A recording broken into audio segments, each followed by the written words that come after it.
Alberta's pride. Hey, ho, hey, ha, ha, hey, sister. Hey, hey, hey, whoa. Out in Alberta where the Rockies rise, Tommy Temper streaming with fire in his eyes. Oh yeah. House glowing in the moonlight's gleam. He's the YouTube king of the widest stream. Let's go. It's another great day. How y'all doing?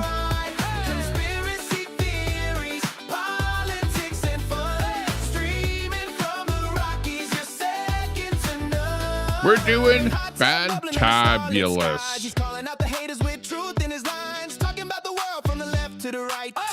Can't complain. Nobody listens. It's good to see everyone.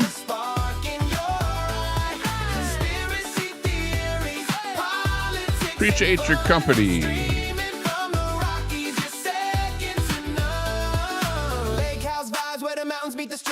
That's right. We're still in Sylvan Lake.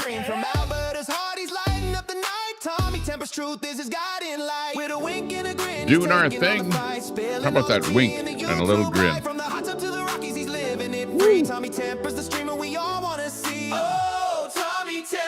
Kathy, good to see ya. That's right. We're coming live from Sylvan Lake.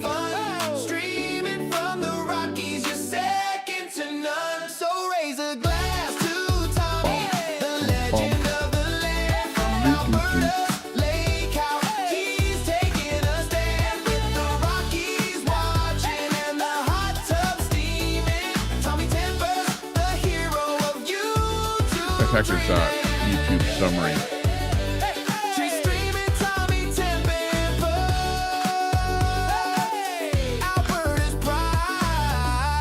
Okay, looking good. We've got Real Mama in there. Crime is in there. Bud Files. Whoa, good to see you. And of course, Kathy first in there. Good to see you. If we could have Maud turn on the switches in the background there for subs of 1 minute and give us a 5-second delay. That would be nice. How's everyone doing? Let's see that. How's that chat? I think the chat is maybe a little bit small. Let me just bring it up on size a little bit here. Hang on a little bit here. Hang on. While I go into the background, check that setting. Okay, size is about 5. Let's bump it up to 6 a little bit there. Okay, that's a little bit larger. I would like to have that chat a little bit larger on this little display on the side here. Hopefully it's appearing well on your side there. Hey, we're doing well. I'm, like I say, up here in, or down here, or whatever, central.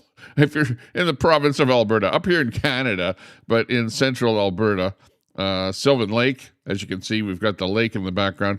I don't know.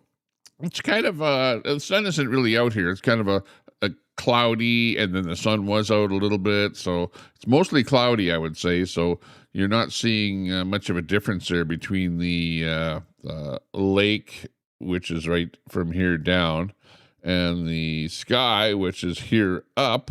We've got a few people, as you can see, walking away from the beach already. So it must be nice enough to go out to the beach there, because that's where the beach is right there.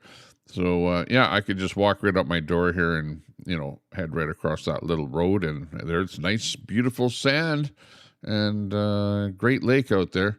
Hopefully you're doing well. A Forte 007 in there. Bud Files, hey, you guys looking good in the chat. We've got Carrie in there. Hey, Carrie. Nice to see you popping in there. Let's see who else is popping in. We've got Kimberly. Hey, Kimberly.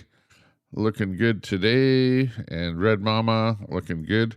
Thanks a lot for the joining up with the channel there. Yeah, definitely lots of smoke. I don't really have smoke in the air up here that I know of, although it might be a little touch of smoke. We don't have too many fires in Alberta here, and they're all under control as far as I know. Last I heard there first thing this morning. But over in Ontario, wow, they've got lots of no boat yet, no boat yet. Yeah, I don't know. I have a dinghy or something there that we might be able to go out on, but no boat yet. There, Crime. Yeah, we got. Who is it there? Lee's on there. Lee Sorensen. Tommy, what have you heard about the fire spewing smoke from New York to the Midwest? Yeah, well, a lot of smoke is, and there are a lot of fires happening in Canada. Absolutely, I've been kind of watching that. There's one clip that I might show you here where it's inside of a train where you can see how bad it is, where there's fire all around the train and the train is having to go right through the fire. So yeah, lots of stuff going on there. But I don't think, I haven't really gone outside yet, but I don't really smell smoke in the air here. But, in the summertime, we get smoke, fires and stuff like that. Yeah, we need to spend more money on airplanes, the water bombers, to put those fires out. That's what the government should be spending some money on. We need more of those airplanes so that we can, reroute them from different places in Canada, wherever the fires might be, get those planes over there and get them working on the smoke. But yeah, definitely all the way, I think, from Michigan. I was watching a live stream from Michigan and it looked pretty smoky there. Wisconsin had smoke. I think, yeah, all the way out to the eastern seaboard there. That smoke is probably blowing from Ontario. The wind usually blows from the northwest to the southeast, so all of those fires in Ontario are probably covering a lot of the U.S. of A. on the north central and northeast part of the United States. You can't see the bridge. Wow, Lee, that doesn't sound too good. Pooh Scissors, it's been 2 months of rain in Alberta, so no fires this summer. Yeah, exactly. We've had a ton of rain in Alberta here, so the fires here are few and far between. And like I said, there's maybe only about 5 fires in Alberta here, and they're quite small, and they're under control. It's those ones in Ontario where they've got just tons of fires, and they're not under control. So yeah, they're burning like crazy there. And of course, you know how it goes. There's so many forests in Canada that you can't really get in there and clear the underbrush and stuff like that, that causes the fires to spread so massively. So when a fire does start, and of course, if there's not much rain and you've had a bunch of hot temperatures, which of course we have had, especially in the middle part of Canada, really high hot temperatures. And then that stuff is just like tinder. And all it takes is a couple of lightning storms to run through there and set everything on fire. And then you're in the situation that we're in. So, more fire bombers would probably be the best thing for solving that problem. Hey, first up here today, I've got one on your health. We'll talk about the health report here. Now, of course, you want to be taking your vitamin C, and stuff like that. So go in, it doesn't matter whether you're young or whether you're old. You probably don't eat right. You're eating that junk food and, stuff from McDonald's and, the rest of it where people are kind of, not eating properly. So make sure you have your vitamins and minerals, especially minerals. You want to take the minerals. That's what people actually forget about. Here, I've got my mineral regimen here. And just before I went on air, I popped a whole bunch of different things here. The, what do you call it? The omega 369 is a good one here. You definitely want to take that. What does it say? Poison on the bottle here. What? Poison? What the hell?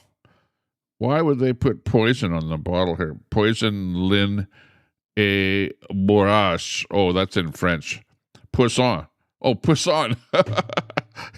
It's fish oil. Poisson is French for fish, isn't it? So I thought, literally it says poison, Poisson. Yeah. Okay. Anyways, I took my regimen of poison here this morning, and we're feeling marvelous. I'm feeling like elbows up here today. We're doing well. And let's watch this first one here. The first thing you want to do is hop in your car and head down to Starbucks or one of those other, fast type places where you can get your morning coffee or whatever the hell it is that you drink. And let's just see what the hell they put into that drink that you're ordering there today. Okay. A little bit of sugar, a little bit of some sugary, I don't know what it is there. Different crap that they put in that drink. Just look at everything they're putting in a drink. Do you think that's good for you? I think it's mostly sugar in there. A little bit of ice, a little bit of water. Stir it up a little bit. A little more ice, a little more sugar. And then some whipped cream on top of it there. Sugary whipped cream. There you go. There's all the stuff that's in there. Yeah. So definitely you want to head down to your local drive-in place and get yourself one of these drinks here. And I think you guys are trying to develop type 3 diabetes or something. They're drinking all this crap all day long here. And then you pay like $6 for the drink because all it is like pretty much syrup and sugar and whipped cream and oh man, and it's like, that's good.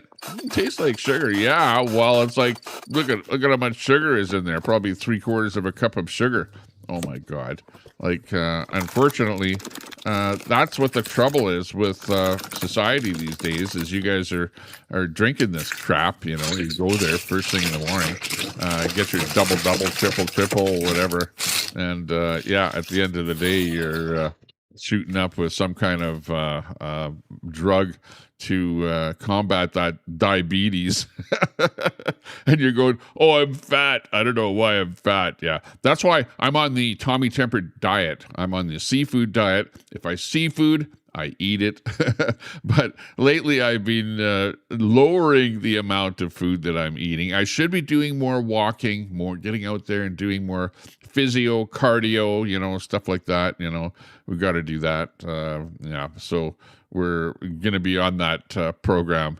But I am on the eat less food program, right? That's what it's like. Like I don't have breakfast at all. I might have a piece of toast or something, for lunchtime.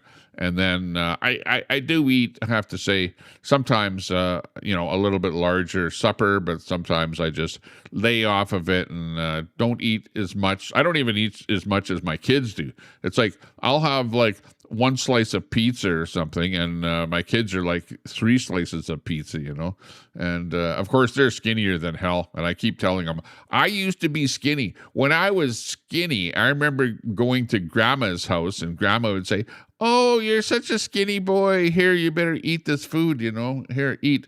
You got to eat more. You're just skinny. Yeah, and I used to be really skinny. But, after you stop growing up, you start growing out. So when you start growing out, that's when you have to say to yourself, yeah, I need to cut back a little bit and just, be a good person and try and, that's the only way that you can be healthy. It's just watch the kind of food that you eat. Don't eat too much sugar and don't eat a bunch of pop and stuff like that. And Starbucks, like I just showed you there, that stuff is just, 100%, well, not 100% because there's a little bit of water in there, but it's probably 90% sugar and 10% water, and all kind of syrups and crap like that. So, yeah, I don't know.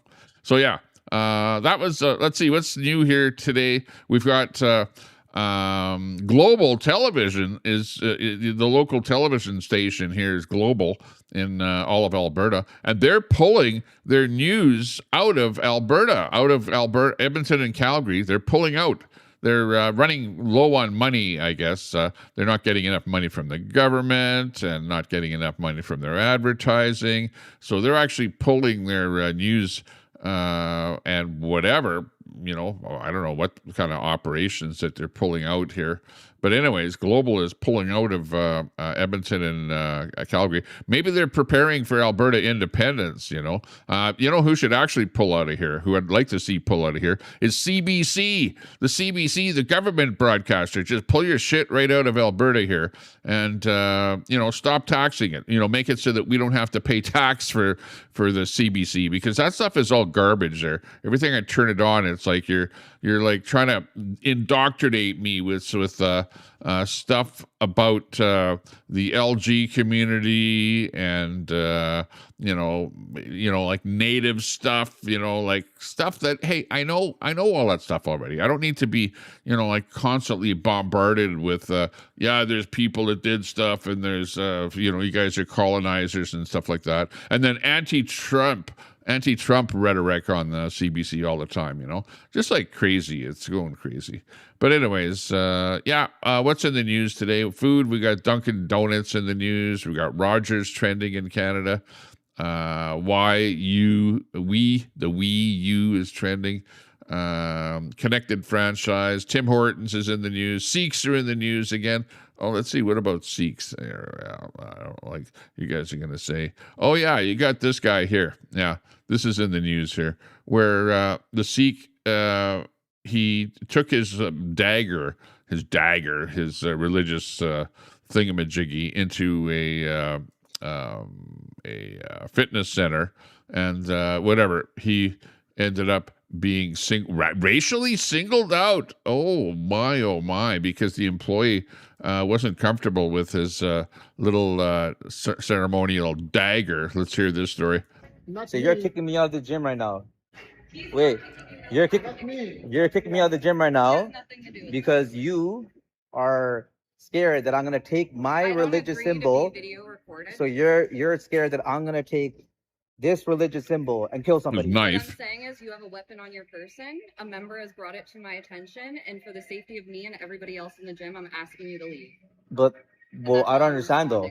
I don't understand. For a private gym, we're allowed to deny access, and you're not allowed to. But you allowed me in the you allowed me in the gym with the sun. Oh, you didn't see it. So you didn't see it. Yeah, they didn't see the knife that he walked in, but it's a religious symbol. Like come on already. No, so what were you doing then? So what do you do? So what do they pay you for? Redeem the knife. I'm not responding. They don't pay you. They don't pay you to look around. They don't pay you to be aware.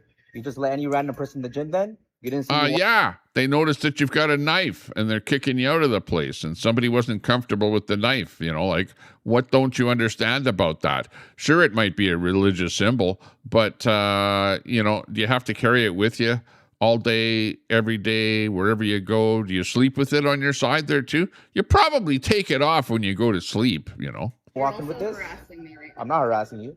I'm standing right here. I'm not harassing anybody. Sure. This is like, it's insane. Getting kicked out of the gym because these guys are apparently saying that this Kirpan is dangerous. Good life in Windsor. Good life in Windsor. It's crazy. No, it's not crazy. It's just welcome to Canada. Welcome to the Western world. You're not from the Western world. You're from somewhere else, and you're trying to bring your culture over here. And there are some things about your culture that are not acceptable. It's the same thing with some cultures marry children at 6 years old and consummate at 9 years old, and do a bunch of other stuff that are just not acceptable. And when you do things in your country and then you come over to good old Canada or the United States, sometimes you have to leave your culture aside and assimilate. Become a Canadian. Become a Canadian when you come over to Canada instead of, keeping your culture and then trying to force it on us here. Anyways, that's one of the stories that's happening there today. The Sikh that couldn't bring his knife, his dagger, his kirpan into the gymnasium, the gym, because it's a private place, What else? Oh, we got Tim Hortons today. There's something about Tim Hortons going on. We've got this story coming to us from Ontario, good old Ontario. And we've got Doug Ford. Let's hear what he has to say. Something about Tim Hortons here. Let's see. It's Camp Day. And this one here, people are trying to say we should be boycotting Tim Hortons. I'm not sure exactly why, but they refused thousands of unvaccinated children during the pandemic. Oh no, we're into that now. They're also a mega MEGA corporation and don't need our money to operate a charity aspect of their business for corporate tax write-offs. F them. F them? Fuck all the fucking way off. I know. It's Tim Hortons Camp Day. Today, 100% of all hot and iced coffee sales support Tim Hortons Foundation camps, helping youth from underserved communities attend camp at no cost to their families. Grab a coffee or a Camp Day donut at a participating Tim Hortons location and help make a difference. Happy Tim Hortons Camp Day. Oh Tim Hortons. Fuck all the way off. Yeah, Doug Ford is giving him a free advertisement there. I can't believe it. Fuck, I hate stupid fucking people. I know. I do too. I know exactly what you mean. Yeah. We've got, as you just heard, by permission of Brett Boyle, our good friend Brett Boyle, we've got a few excerpts from his program on our soundboard here today. So we'll be featuring stuff from Brett Boyle as we go on here. So if you hear a little bit of his audio in there, you'll know that he gave me permission. Oh, fuck me, stupid fucking people. Yeah, I know. They're pretty stupid, I know. That tells me all I need to know. Yeah, exactly, Brett. Even if Brett isn't here, he's still in our minds. Yeah, exactly. Let's see what else is going on here. Rogers, what's going on with Rogers? Something going on there. Oh, we've got Detroit. Oh, look at this. Here is Detroit. There's the bridge picture right there that you were talking about here. Canadian wildfire smoke envelops the Mackinac Bridge on Wednesday morning. You can see this photo here where you can barely even see that bridge. So, yeah, I know exactly what you guys are talking about there. If you have smoke, hey, we get smoke here a lot. Well, not a lot, but on and off.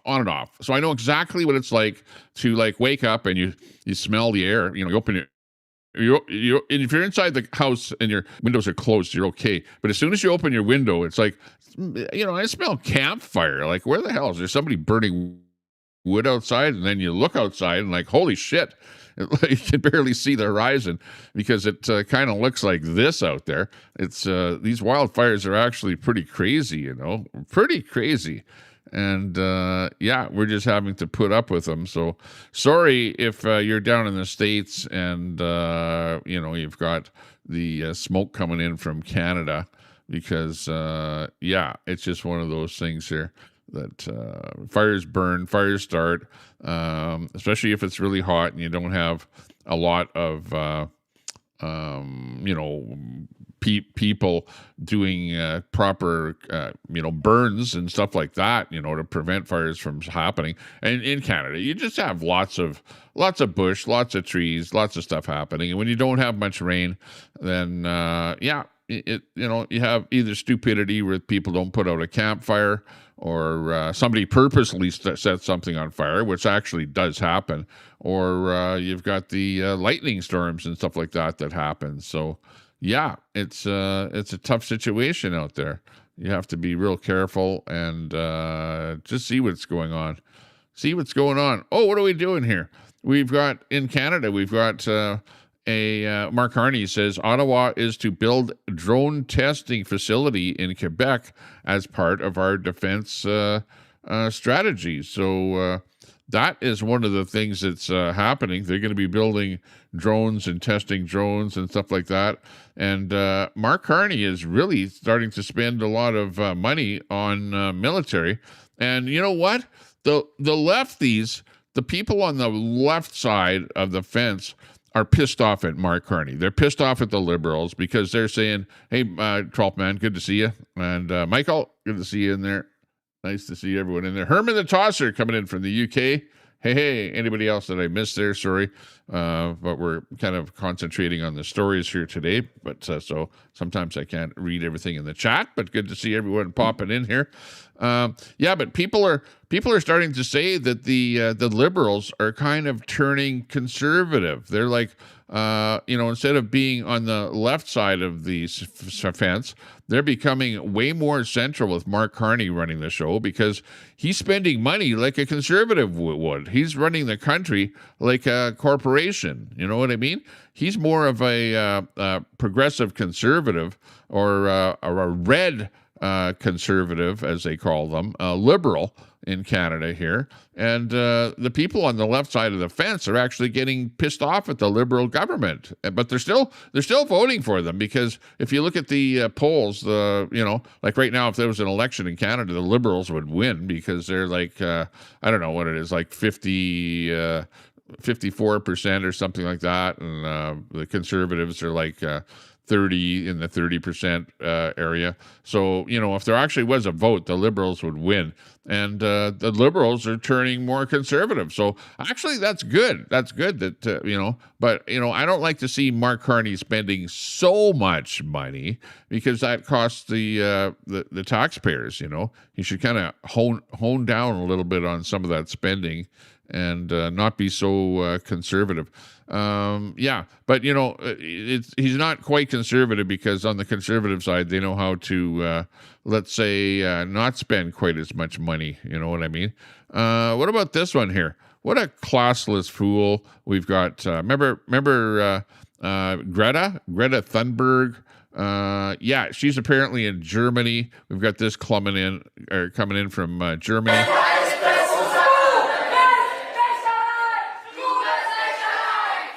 Oh, look it. They've got her now. There's Greta. Yeah, get her out of there. I think she's doing a looks like a Palestinian protest. Fuck all the fucking way off. Yeah, I know what you mean, Brett. Fuck off. I don't need you here. I don't want you here. It's irrelevant. Yeah, it is. Now, fuck off. Yeah, exactly. Oh, no, but Brett is actually on the side of Greta there. So, but she's getting arrested, looks like, by the German police.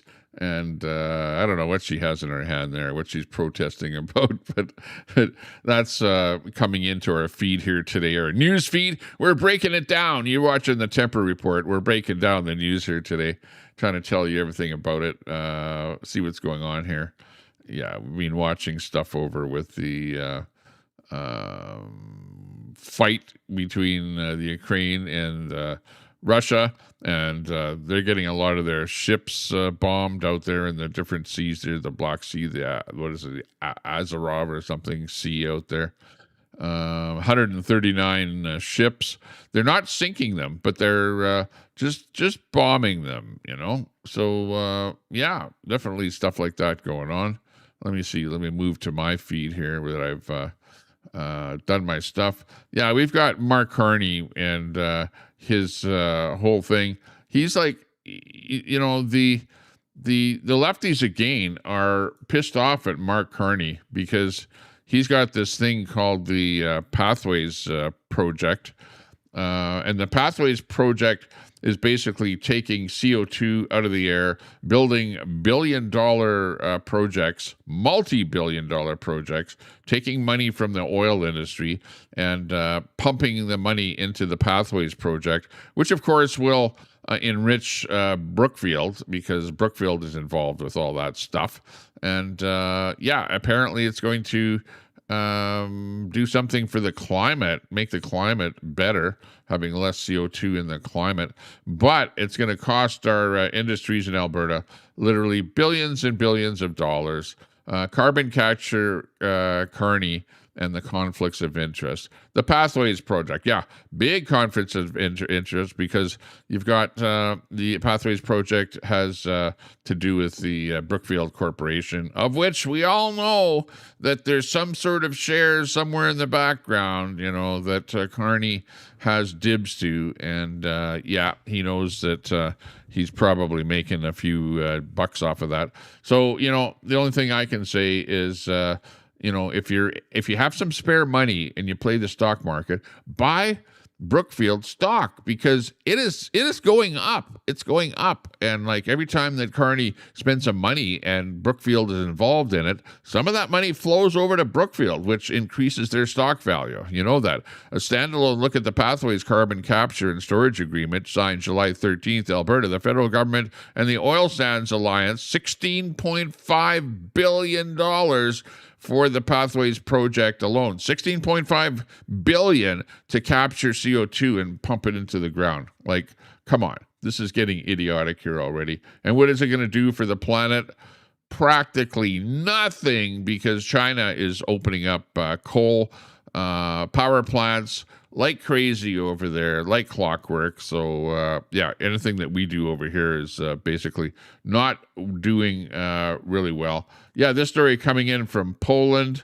Poland is really not letting a lot of illegal immigrants into the country.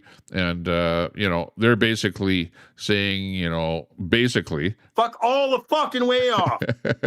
Yeah. So let's listen to this clip here from the Polish MP, Dominik Traszewski, just blasted the EU's Great Replacement agenda. So, Mr. Togzinski, you're here for the Save Europe Act for immigration.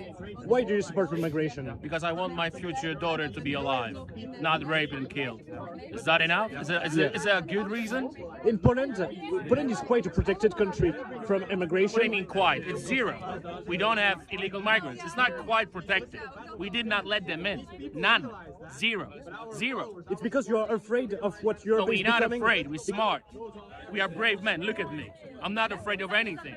We are brave. We are strong. We are not political correct. We don't give a shit. We take care of our families. Some parliamentarians of the European Parliament are afraid to support the immigration. No, they are greedy. They are looking for cheap labor. That's what happened when Angela Merkel started this madness. Oh, bringing in a lot of immigrants is because you're looking for cheap labor. Do you hear that? He knows what he's talking about. And we've been saying that all the time. This is what's happening in Canada. This is why we're bringing in so many immigrants, literally millions and millions and millions of immigrants, which is changing our culture, changing the face of Canada. Why? Because they want cheap labor in Canada. And, that's why everyone is saying that the youth in Canada can't find any summer jobs.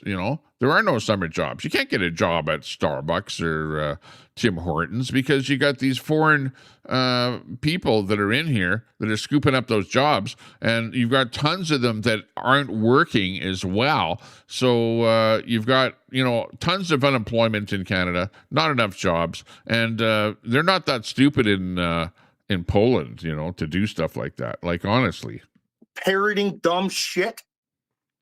Yeah. This is why they pay the price now, because of their greed. They are greedy. They don't care about future generations. They are thinking about themselves. About today, it doesn't matter what's going to happen in 10, 20, or 30 years. They don't care. We do. That is the main difference. Their civilization and our civilization is completely different. We are thinking about future generations. Can you see the difference? We are patriots. They are hedonists. That's the difference. Thank you very much. Cheers.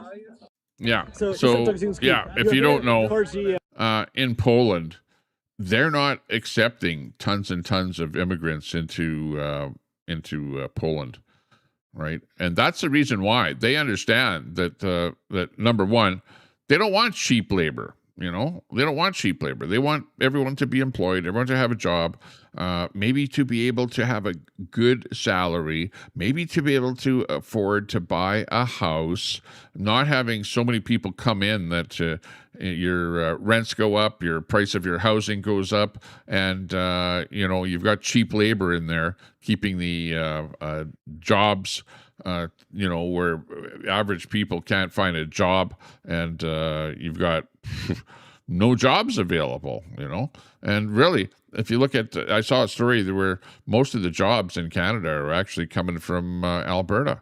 And there's actually a negative where you've got fewer and fewer jobs in the rest of Canada, and Alberta is where the jobs are. Why do you think Alberta wants independence? This is where all the jobs are here. Anyways, that's a bit of a story from what's happening over in Poland. Unbelievable. Here's you've got the big war happening over in Russia, and what's happening is the Ukraine is basically bombing the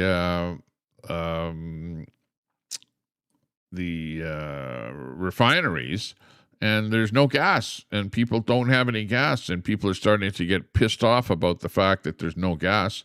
And you've got stories that are coming out from the bloggers and stuff like that about the lack of gas over in Russia. In Russia, something has arrived again from an unexpected place. Motorists have started receiving large numbers of fines for standing in line for petrol. Stopping is prohibited within the signs area. The State Traffic Safety Inspectorate has already clarified that they do not intend to cancel these fines, as there are no legal grounds for doing so. And so you've got people queuing up, lining up, long queues of cars where people are at the gas stations trying to fuel up because there's hardly any fuel. They're on their apps trying to find out which gas station has fuel. And now the police are ticketing the people for lining up, trying to get fuel. If they block a intersection or something like that, or if they're lined up on the street or something like that, they're giving out tickets. That's the very latest thing. Unfreaking believable. Formally, everything seems to be clear. There is a sign that stopping in the zone is prohibited. The fact of stopping has been recorded. But from the point of view of fairness, it seems somehow not very good. If you have any ideas on how to protect yourself in such a situation, let's discuss it. Share in the comments. In Russia... Yeah. So that's the latest, where the bloggers are complaining that they're getting tickets for standing in line. Here's the other one. Oh, you know that the war is going on between the United States and Khomeini, who they killed. The Americans killed Ayatollah Khomeini, and they just had his funeral just the other day, and they just buried him, right? Well, not really buried him. They don't really bury, people that are, like him, that are like martyrs or whatever. But they put his body into a burial site, let's call it, which is a building. And today we have word that the building itself has been set on fire. We're not sure who set it on fire, but this story is coming in. The Ayatollah's place of rest, he's dead, is on fire now.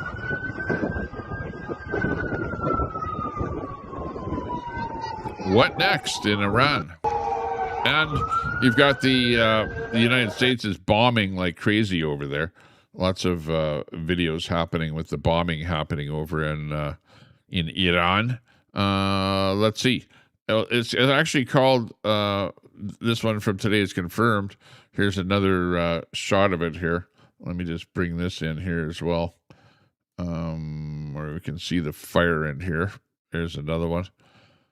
And they call it, unlike the disinformation stories yesterday, this one is from Iran today, and it is confirmed. Imam Reza Shrine in Mashhad, which is in the northeast part of Iran, is on fire. This is where Khomeini was buried barely a week ago. Either it's an accident or the Iranian people are trying to take their own revenge on his corpse. So, it's confirmed that this is actually what's happening, and you can see the fire. You can see his corpse burning there. It's quite a bit of black smoke there coming in from his corpse. Oh my gosh, I don't believe it. That tells me all I need to know. I know, Brett. That's why we're playing this stuff here, so that you can be informed on what's going on in the world. And the Ayatollah is actually burning. So incinerating. I don't know. Do they incinerate people over in that are of that ilk, of that religion, the Muslim religion? There, do they burn people? I don't know. I don't know if they do. But the Ayatollah, his body is actually burning, so that's not a very good thing. That's terrible, absolutely terrible. In Crimea, with the Russians that have been bombing Crimea so much, now there's no electricity. There's no electricity and all kind of stuff. It's getting really difficult to live. Я бы, наверное, молчала про все моменты. The situation has affected my family. If I want to tell the truth about Crimea, my parents live in wherever, the north part, and we all know the situation there right now. But the big problem is that my parents have been there without electricity for a week.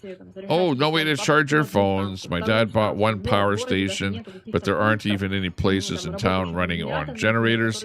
For example, that would give people a chance to charge these stations or charge their phones. Water is also being limited 2 hours in the morning, but a big problem is that people are starting to let go of their businesses, their enterprises. Yeah, they should get out of there. They're closing down. It's just an uncertain situation over there. So yeah, it's because Russia started a war with the Ukraine, and the Ukraine are fighting back, and Crimea is especially being hit hard. All of the ways in and out of Crimea are being taken out. They're being limited with the fuel. Any fuel supplies by ships are being limited because they're slamming those ships and stuff. And yeah, Crimea in particular, it's kind of a peninsula out there on its own. It's being hit hard, and really, honestly, just leave, and give that territory back to the Ukraine. Whatever, that should be the way to do it. Here's somebody that voted for Mark Carney in Canada, and she's a little bit upset with Mark Carney. Let's find out why she's pissed off at Mark Carney. I'm here because I helped Liberal Bruce Sanjoy beat Pierre Poilievre in Poilievre's riding near Ottawa. I thought the Liberals would be better, and they have disappointed us on everything from healthcare to pesticide regulations to oil and gas promotion. It's just been a shock, and I think a lot of people feel very betrayed. I'm certainly one of them. So I want Mark Carney to know that. Why are you concerned about new pipelines? Well, we don't need them. I mean, fossil fuels are a 20th century fuel. We need wind and solar. They don't require pipelines. And Carney isn't discussing any of this with his major projects with Indigenous people. It's just a shock. He's a total corporate patsy.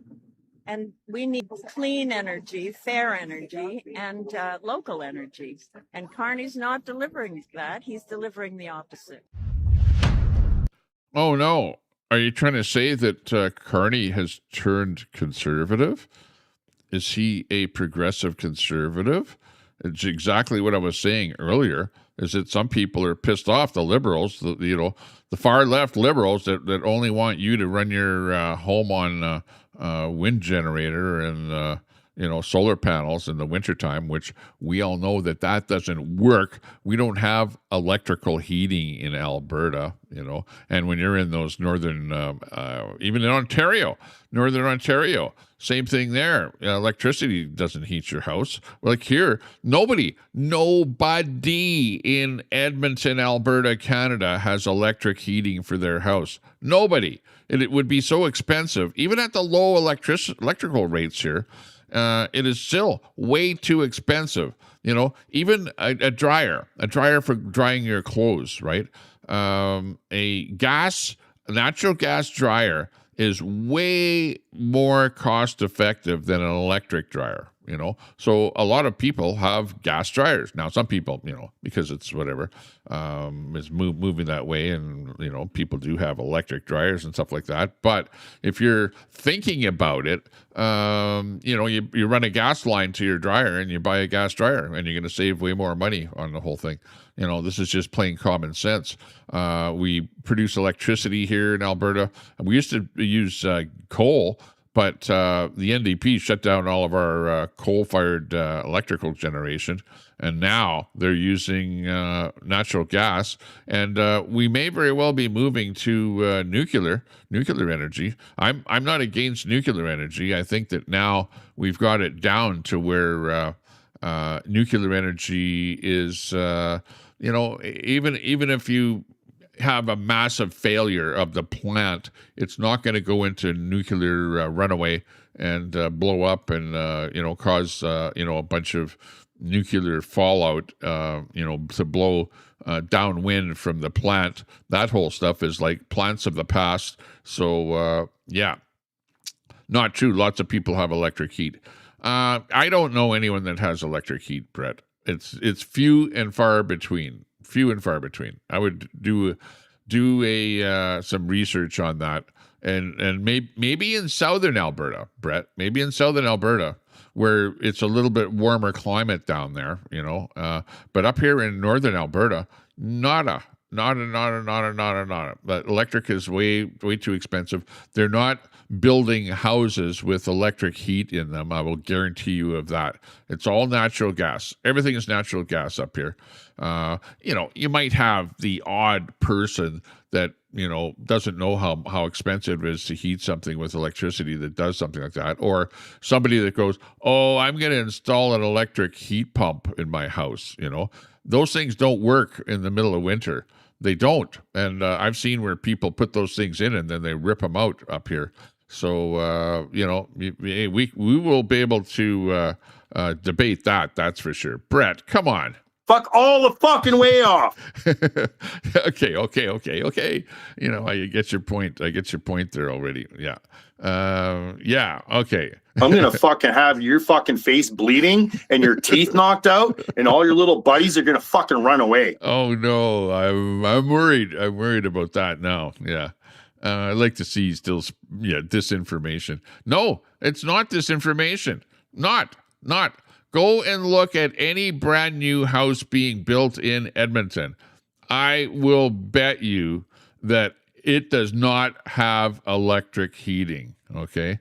It will have natural gas heating, okay?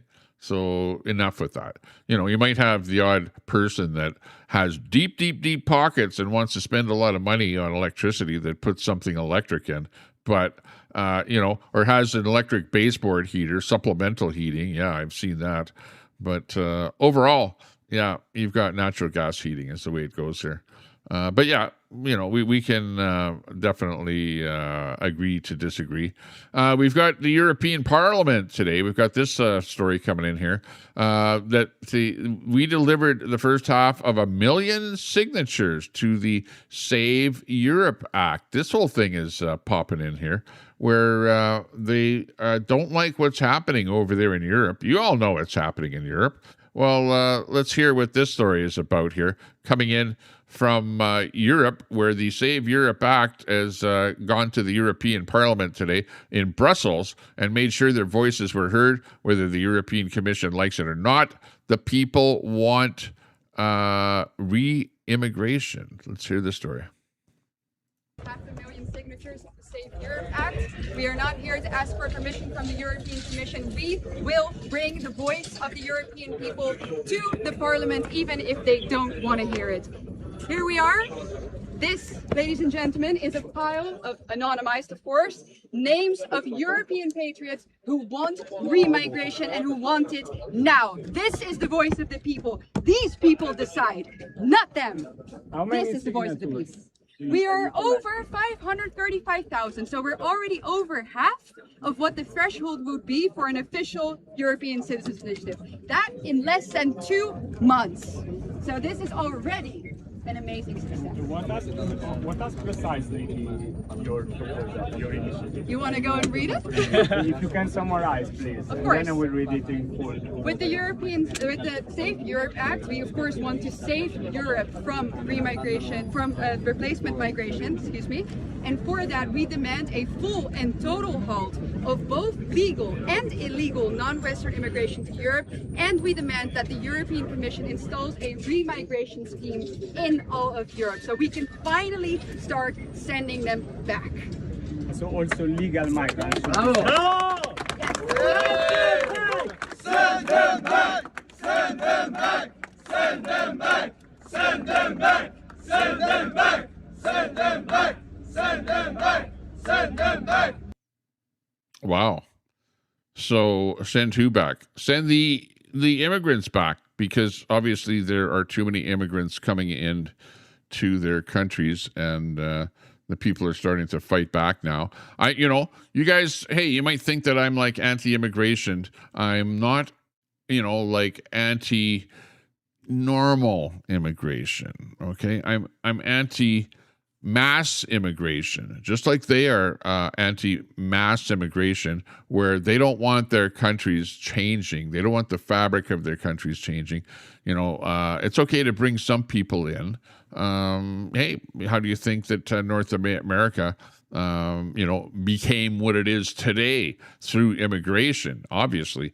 But the countries, and this is a big, you guys talk about the WEF and the globalists and stuff like that. They're the ones that conned the politicians of the Western countries to bring in so much mass immigration. They conned Canada, they conned the United States, the Democrats in the United States, but not Trump. They conned Australia, they conned New Zealand, they conned France, they conned Germany, they conned the UK, they conned Sweden, Norway, all of the European countries, Spain, Italy, and now you see the blowback on the whole thing, and this is what's going on here. How do you think they got 1 million signatures there that they're bringing to the European Parliament in Brussels?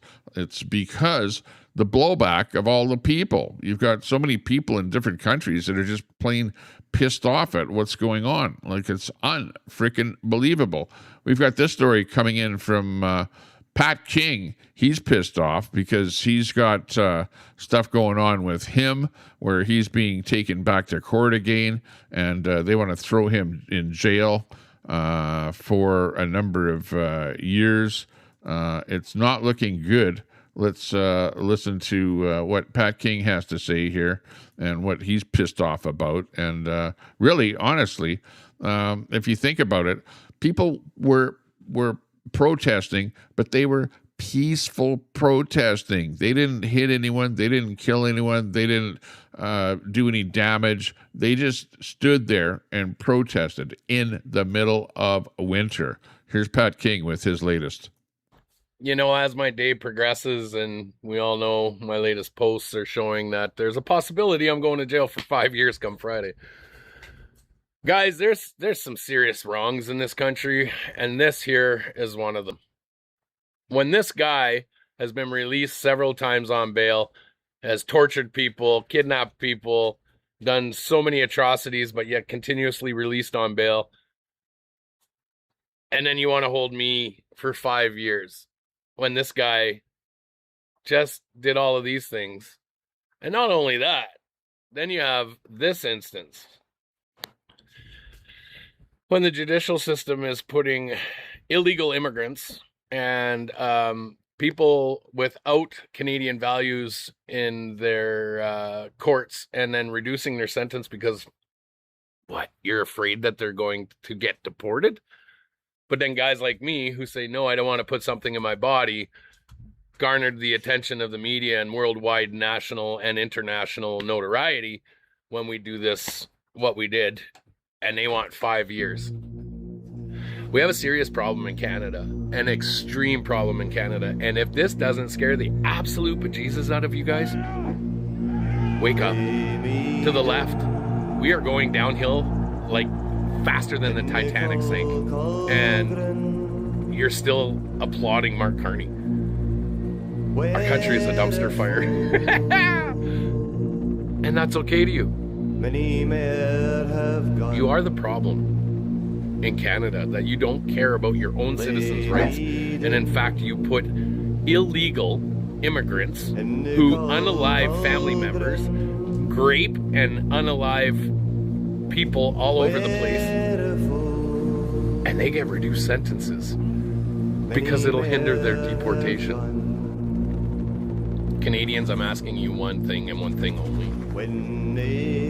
Changes need to be made. You need to rise. And you need to make sure that your voices are heard this time loudly. Whether you love me or hate me, it doesn't matter. This is insanity. This is your Canada. This is what we're going to be known for. Wow. So Pat might be put in jail for 5 years. That's what it's all about. He basically won in court the first time, and they appealed his sentence and wanted to take him to court again. He's been in court again, and the judge is going to be making a decision on Friday. So watch for that. Watch for that for what's going to happen. Remember, it was mischief. Mischief. That's what he was charged with. Mischief. But mischief on a grand scale, because obviously he was, coaching other people to do things that were against the law. So it was not just mischief of himself doing something wrong, but on a massive scale. If you want my opinion on the whole thing, the police should have been walking in there and ticketing vehicles that were illegally parked and getting them to move. Simple. Pulling up a tow truck in there and getting them to move. But because the police didn't do their job, because that's all it was. And when the convoy actually happened, the police actually told people where to park. It was like, okay, the convoy is rolling in. Okay, you park your vehicle there. You park down that street. You guys park all down there. You park down there. Everybody park. And the police assisted everyone as to where to park. Now, on day 2, when the trucks were still there, well, shouldn't the police have gone and up to the vehicles and ticketed the vehicle? And if the vehicle didn't move, then they'd get a tow truck and tow them out. That's what should have actually happened. Why were people actually in Ottawa?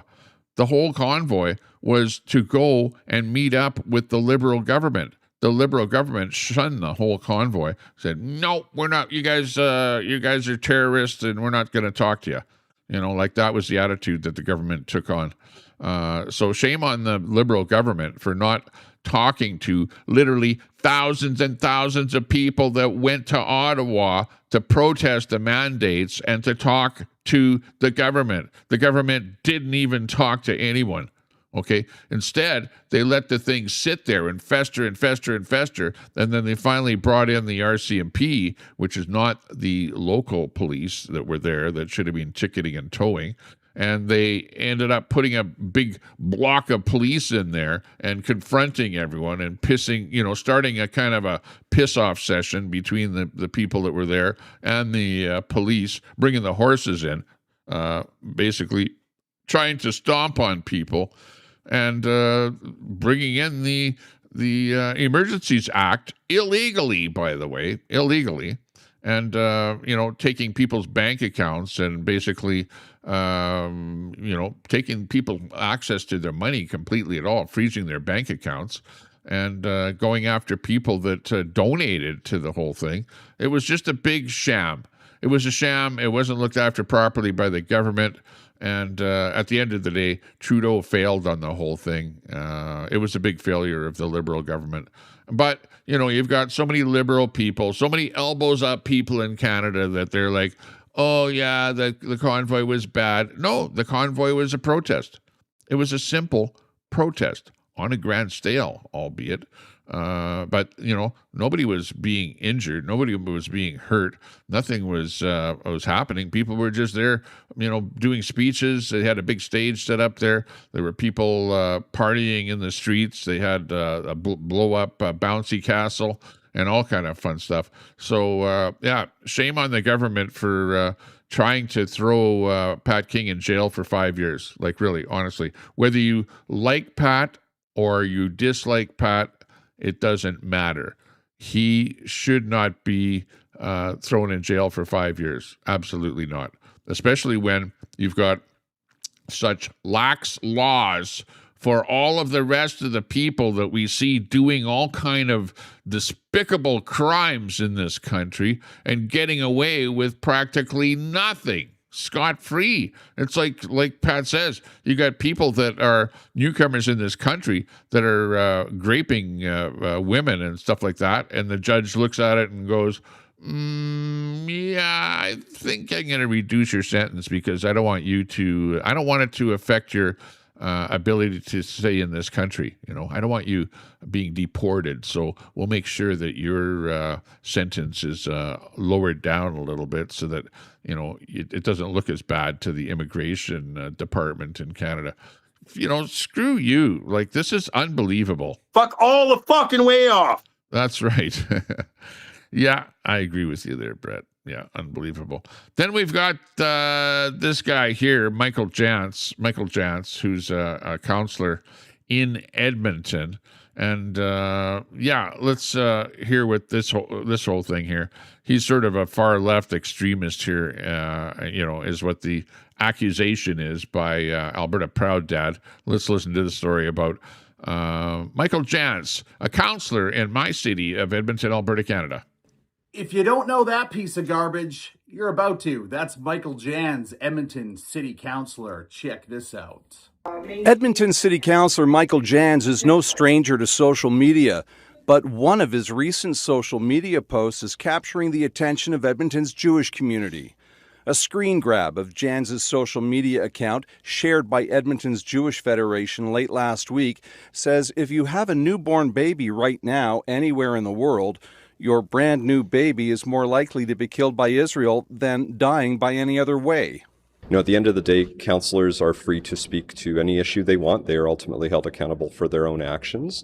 The mayor tells us Jantz took that post down a short time later. The Jewish Federation of Edmonton says the damage was done. Now, that's not the first time Michael Jantz had to remove a social media post. I covered this back in February, where he was promoting the Ku Klux Klan. Weird flex on his Instagram story. But Michael Jantz likes to hang out with people like Janice Irwin, of course, and Thomas Lakazik from Forever Canadian. That's who these people associate with, is a Jew-hating Edmonton City Councillor who is so far left, it's absolutely embarrassing. Ladies and gentlemen, I'm 0% liberal. It's important to speak out against them. Wear your opinion on your sleeve. BertaProudDad.com. Oh, yeah. I heard, Brett, that you went over onto his podcast and were peppering him a little bit. Fuck all the fucking way off. Yeah. So I know that you're not in his camp there at all.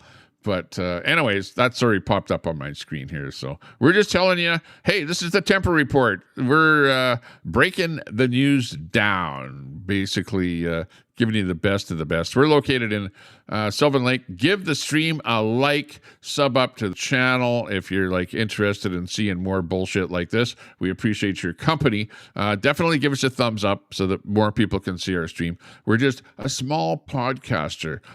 We only have a small voice, only a few people watching, and honestly, things might get a little bit better, but we'll find out. Oh yeah, you had the lady that let me see, who is it here now? Here she is. Here's her picture. She's gaining notoriety. The Canadian girl that is now sitting in jail in the United States because she's the liberal Canadian that apparently was illegally in the United States, and she didn't like some girl walking down the street that was wearing some garb that said something about ICE and Trump, and she started berating that person. You know what liberals do when they see somebody wearing a Trump or ICE stuff.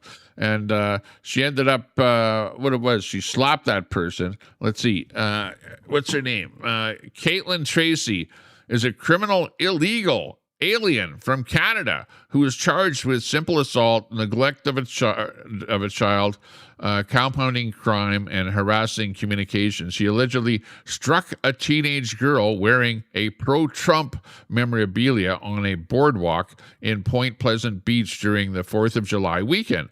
She was arrested by the Port Pleasant Beach Police Department, who facilitated a controlled transfer into ICE custody, where she will remain pending her immigration proceedings. She entered the United States on April the 14th on a visa set to expire on September 6, 2024.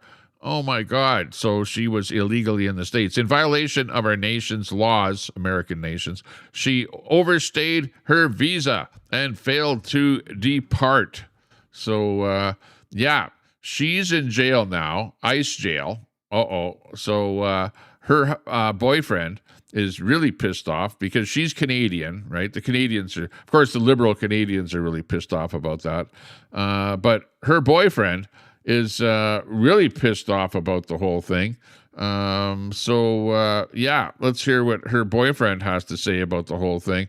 This is the husband of the Canadian woman that assaulted a teenager on the beach for wearing MAGA clothing. He's very whiny. He's going on and on about his problems and how broke he is and how he needs an immigration attorney and blah, blah, blah, blah, blah. Here's an idea. Maybe his nutty wife should have kept her hands to herself. How about that? What would you all say to him? Yeah, let's listen to his blurb about the whole situation here. He's pissed off. Need help. I don't know what to do. My wife is being detained by ICE. She's in Ocean County Jail right now, and I can't get a hold of her. She keeps trying to call me, but they won't let me put money on her card. The kiosk in the Toms River jail is broken, and all the numbers and stuff they gave me wasn't right or wouldn't allow me to put money on her card. And ICE is coming there to pick her up. I need an immigration lawyer. I need help. I don't know what to do. I don't have any money. I'm so fucking broke. Oh, yeah. Well, maybe your nutty wife should have kept her hands to herself. Maybe that would be the ultimate solution.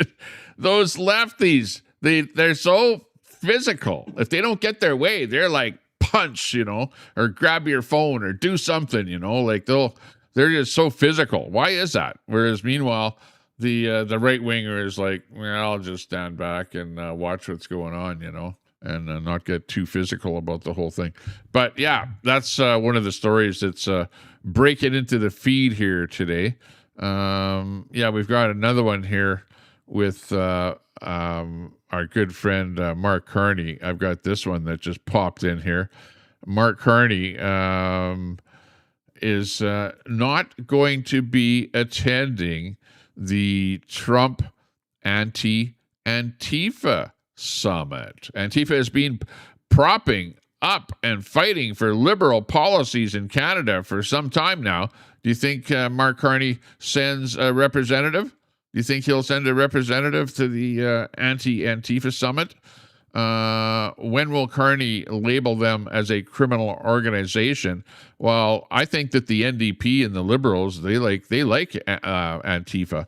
They like them because they're like the people that damage buildings and burn things and do stuff like that, and are really like the activists. And they're in Canada. They're all over the place. Every major city in Canada has Antifa, people that aspire by them. In fact, Antifa are the people that come up with fake stories on right-wing people like myself, and then they publish those stories online in order to basically blackball, make look bad, fake information, fake stuff, saying that you're, like for me, this is what Antifa did to me. They came up with a fake story that I am somehow involved with some sort of a far-right organization, okay? And then they published that online, and then it got republished by more people, whatever. And it's all fake stuff. It's all fake. Because it's Antifa that came up with that bullshit. And what they do is they just try and make people, especially people that are right-wing political activists, that go out, on some sort of a, campaign or do stuff where they're wanting to promote the right side of what's going on, and the Antifa people just end up making up stories about them and publishing all that stuff, and they get away with it. It's not a good situation. Although some of them in the States are getting arrested and they're getting thrown in jail. And it's actually a good thing that that's happening there now. So, yeah, great for stuff like that. So, but anyways, will Carney send anything over to the anti-Antifa summit? I doubt it. I absolutely doubt it.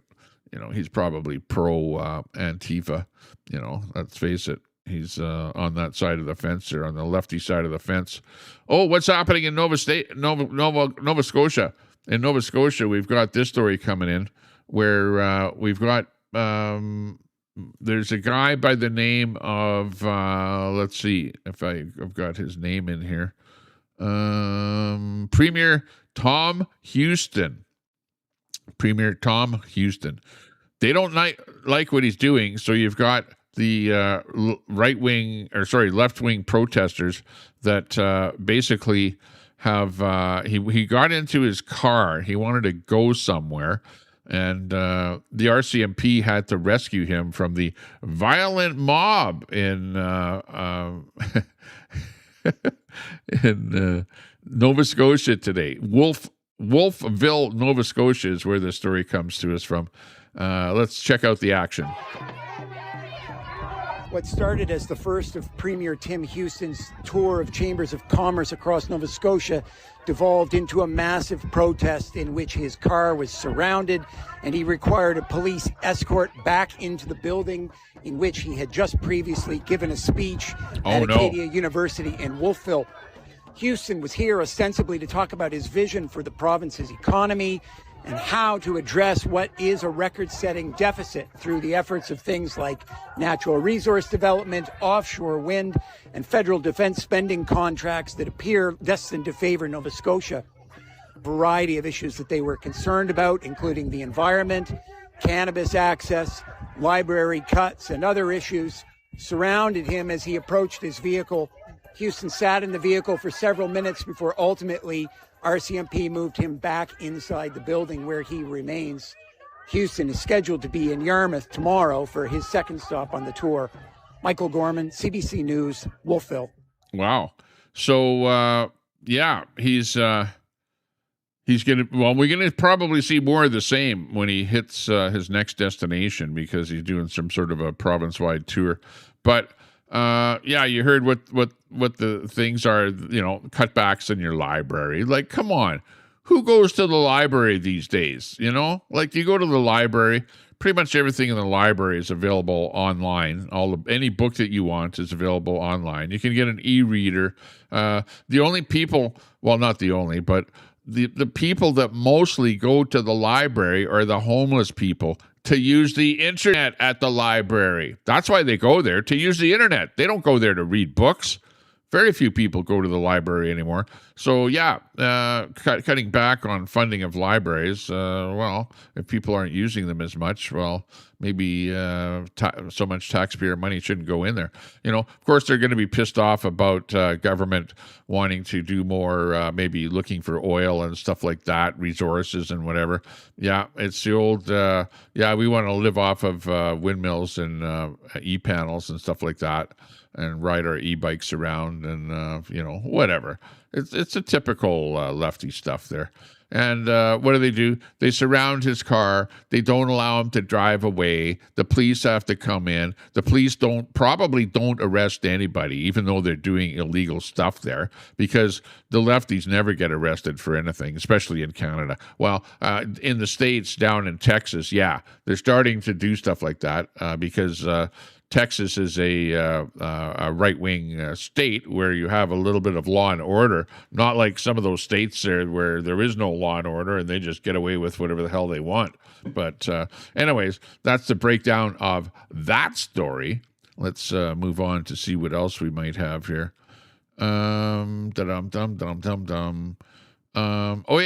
the guy that his wife is being detained by ICE there. There's another story of him here. Let's bring this one up here. This the same hubby of the unhinged Canadian woman who assaulted the pro-Trump teen. He made multiple videos laughing about and celebrating Charlie Kirk's assassination. The videos were reported to his employer, and he was subsequently fired. Let's listen to this. First one, boys and girls. Now, I'm going to use this one as an example. Now, over the next few days, you're going to hear a lot of people say it's wrong to celebrate someone's death. It's wrong to laugh when someone gets hurt that you politically disagree with. And what I have to say to that is they have no problem laughing at us. They have no problem laughing when... Yeah, we're not going to play that. But anyways, he's, coming up with some stuff there where people should be unalived. And he's celebrating Charlie Kirk's assassination, basically, which is not a good thing. I actually went to the Charlie Kirk vigil in Edmonton.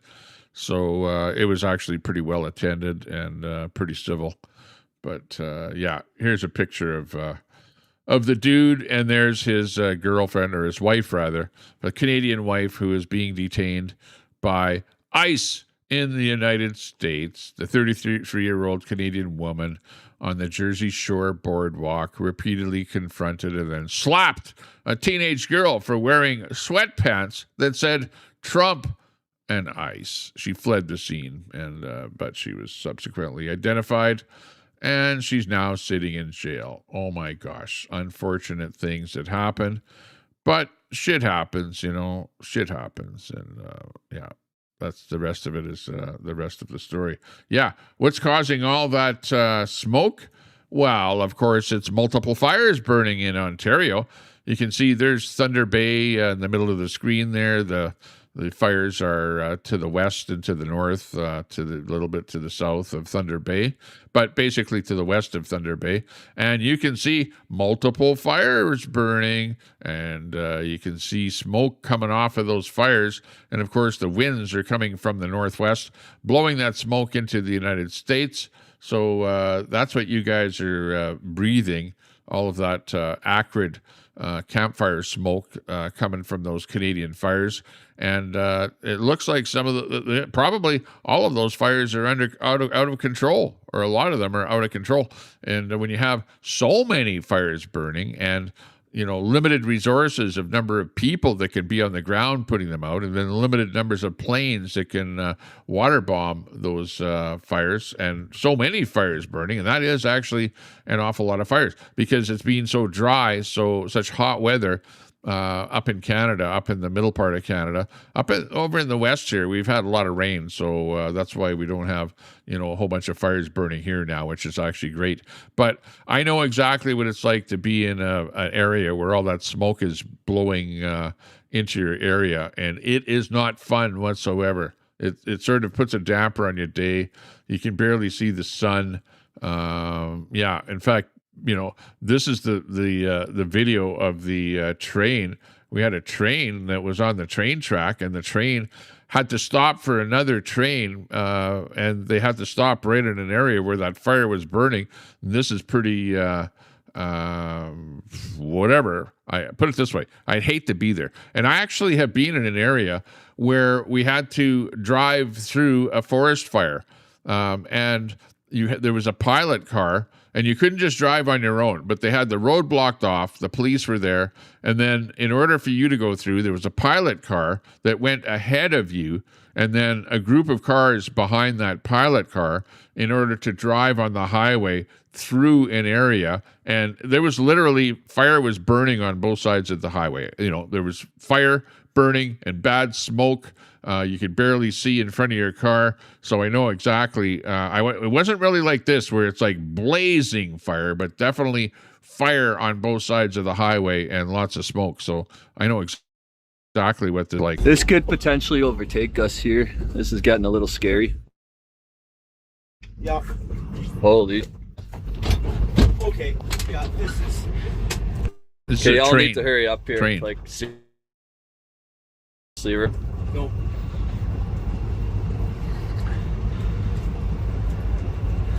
Hello, Jody, can you hear us? Yeah, I can hear you there. I'm telling them you were notching up. Yeah, this has got to move fucking quick here. They're stopped. The train has moved into the fire and they're stopped there. Might be getting a little hot. Holy crap. Oh, it's alright. This kind of burnt off, so we'll be okay now. Yeah, right. Went across. Holy Yeah. shit. Oh, yeah, look over there. We are You guys got a light now, or what? Good time Did to you guys light get your that cigarette. light?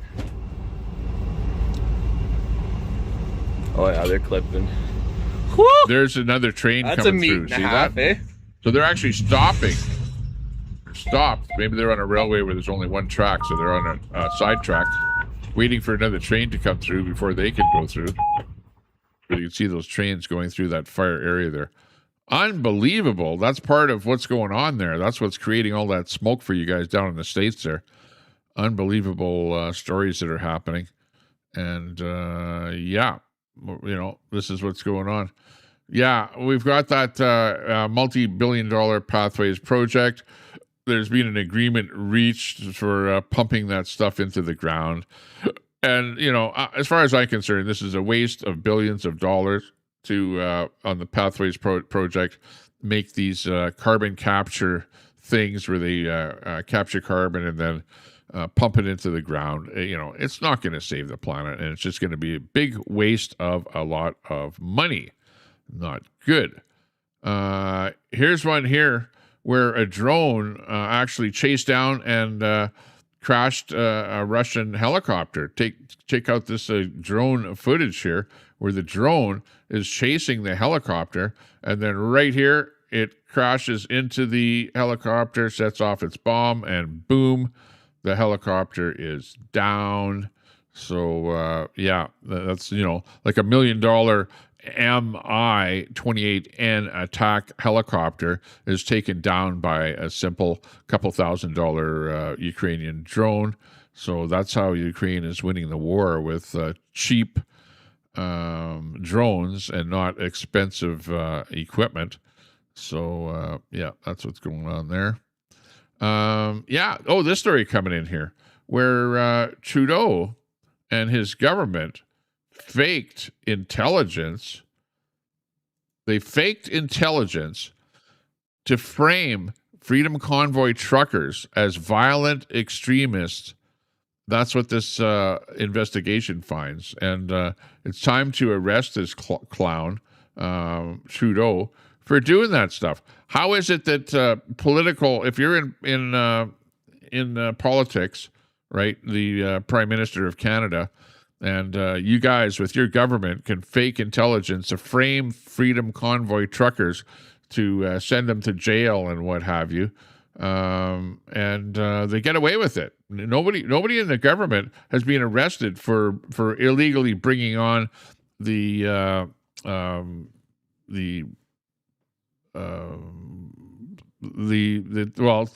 frame the Freedom Convoy truckers. Why is it that nobody is in jail with this kind of stuff?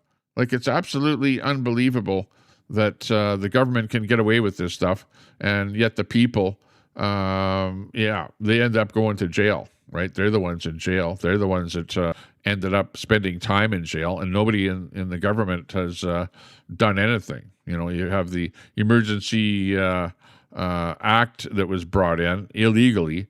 People's bank accounts were seized. All of that stuff happened. That was the fault of the government.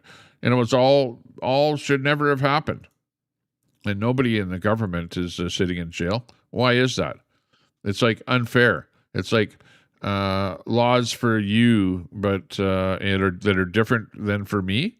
It's like for the police as well. The police can do stuff and break the law and do all kind of stuff, but you and I cannot do stuff. Otherwise, we're going to end up in jail. The whole world is not fair. Government systems are not fair. Yeah, it's terrible. The other thing is the Gordie Howe Bridge. You've got this bridge, the Gordie Howe Bridge, where you've got the bridge was paid for by Canada, and Trump has worked out a deal where they're going to get half of the revenue from that bridge. There's that whole thing. Canada paid the full $6.4 billion to build the Gordie Howe Bridge. Now, 50% of the toll profits are going to a U.S. development fund for the first 15 years. And Mark Carney says that it's a win for Canada. It's not a win for Canada. He stood there telling Canadians that he was the tough negotiator who would basically handle Trump and protect our interests. Instead, we got fleeced on infrastructure. We completely funded the bridge while the money flows south. Even the panel on power and politics has called it what it is, a straight concession. Not much benefit for Windsor, massive benefit for the American side. Again, Trump knows how to negotiate. Canada does not know how to negotiate. We got fleeced on this one by Trump. Absolutely. This is what happens when you put a globalist banker in charge of negotiating for Canada. The same guy who is supposed to be our secret weapon in racking up losses while pretending it's a victory. How much longer are we supposed to pretend this is working? Fuck all the fucking way off. I know. I agree, Brett. It's like crazy what's going on here. Let's hear this story from CBC, of course. Watch it again. My understanding, Kate, and I don't know this for sure because even the government officials I was speaking with today, is that the money that goes to the development agency from the profits will be spent on the American side of the border, right? So, it is for them. It is a straight. I mean, it may benefit Windsor if it increases traffic flows coming the other way, but very indirectly, very indirectly. It is unquestionably a concession to get what Canada was entitled to. But is it possible, as the mayor says, believes, and the prime minister says, that it doesn't really amount to much, just given the payback nature of infrastructure projects that cost this much? Yeah, I think if that were the case, Money then there is should money. be a higher degree of comfort from the Prime Minister in sharing the details about the deal. What do we care if we're offending Donald Trump if it's actually a smaller amount? Because he might close it again, Case. There is an option here that's not just hoping and wishing and waiting. I know Brad's talking about, waiting till the midterms and seeing what happens. Why not weave in the Gordie Howe Bridge and the plan there to the broader negotiation and coming up with Fortress North America and coming up with a deal that benefits both parties? I think the government clearly wants to just try and wait it out and see what happens. But at every moment, they have caved to the president. So Vandana is right in that Canadians want to see the Prime Minister negotiate. We're getting a pretty good look at his negotiation skills, David, and they're not particularly overwhelming. We lost on DST. We're losing on the Gordie Howe Bridge. He promised Canadians that he was going to be the guy to get a deal. And if this is the litmus test for what a broader CUSMA negotiation looks like, I think there's going to be a lot of Canadians with buyer's remorse. Fuck off! Yeah. Carney. Yeah. Yeah, we're getting fleeced on the whole thing. We spend all the money. How does that work? Where you spend the money on something and then somebody else takes half of the revenue from it, after it's built. There's a toll. If it's a toll bridge, you got to pay back that bridge. Well, the toll should be kept on the Canadian side to pay back the bridge because Canada built the bridge. But instead, you're going to give half of the toll to the United States that didn't put a penny into the bridge? Come on. Well, that's just not fair whatsoever. There's fairness in the world, and that's not fair. Unbelievable, but hey, that's the way the world operates. And yeah, we're getting fleeced. And Mark Carney is doing a terrible job on doing anything. The only thing that Mark Carney thinks about is Brookfield. Yeah, the Brookfield thing. Like, really, that's all that Carney thinks about. And he actually hired an American, a Democratic, someone from the Democratic Party that was working with the Democratic Party. He hired her to become the chief operating officer in Canada, a brand new post that he just came up with. That just popped into my mind here. The COO, this is it right here. The story about it here. He's a freaking moron here for doing that. Let me read this story here to you. Canada has gone mad. Mark Carney Mark Carney has just handed a day-to-day control of his office to an American political operative who worked for Hillary Clinton and Michael Bloomberg. Okay, are you freaking kidding me? Mark Carney hires a COO for his corporate takeover of Canada. Okay, a political strategist for the Democrats, ties to the Clintons, are cheating during that fiasco, is about to be exposed. Worked on Carney's leadership campaign. Remember that one? It was pretty shady. And publicly aligning with the Democrats is like dropping the gauntlet to Trump. Carney didn't want to be PM to help Canada. He wanted to be PM so he could go to war with Trump. We're just cannon fodder, the rest of us people here in Canada. Yeah, Mark Carney just handed day-to-day control of his office to an American political operative who worked for Hillary Clinton and Michael Bloomberg. Her title didn't exist until this weekend. Like, come on. This is unbelievable. Mark Carney, like, what's going on? Like, you liberals were trying to say that the conservatives in Canada were like MAGA, and Carney is actually turning, and this is why the liberals are pissed off at Carney, because they're considering him to be a progressive conservative, that the Liberal Party is actually probably right of center in Canada and not so much a left-wing organization with Mark Carney, the banker at the helm. He's a corporate dude. He was running Brookfield before he became the Prime Minister of Canada, and he's right wing. He's a red liberal. Eh? So you liberals, what's the matter with you? You guys are all up and elbows up. Mark Carney. Meanwhile, the frickin' guy is like a red or a conservative liberal, like unbelievable. And the liberals are actually getting pretty pissed off at him, so that's good to see. Let's see that the voters for the liberals drops. And actually, if you look at the poll numbers these days, the liberal numbers are dropping, and they're probably moving over to the NDP party, which the NDP party is like the Communist Party. They're like moving towards communist. They're like really far right in Canada. And really, honestly, we need to wake up. Canada needs to wake up because we're getting fleeced. Fuck all the fucking way off. That tells me all I need to know. Yeah, exactly, Brett. You don't even have to phone in here because I got your comments right here. Fuck off. No, fuck off. Wow. It's irrelevant. Now people are starting to figure it the fuck out. I know. Yeah, I know. And we're bringing you the best of the best here. Oops, I got the wrong screen on here. Don't want to be scrolling through my stuff here. Yeah, anyways, you got that COO. Used to work for this woman here. You remember her, right?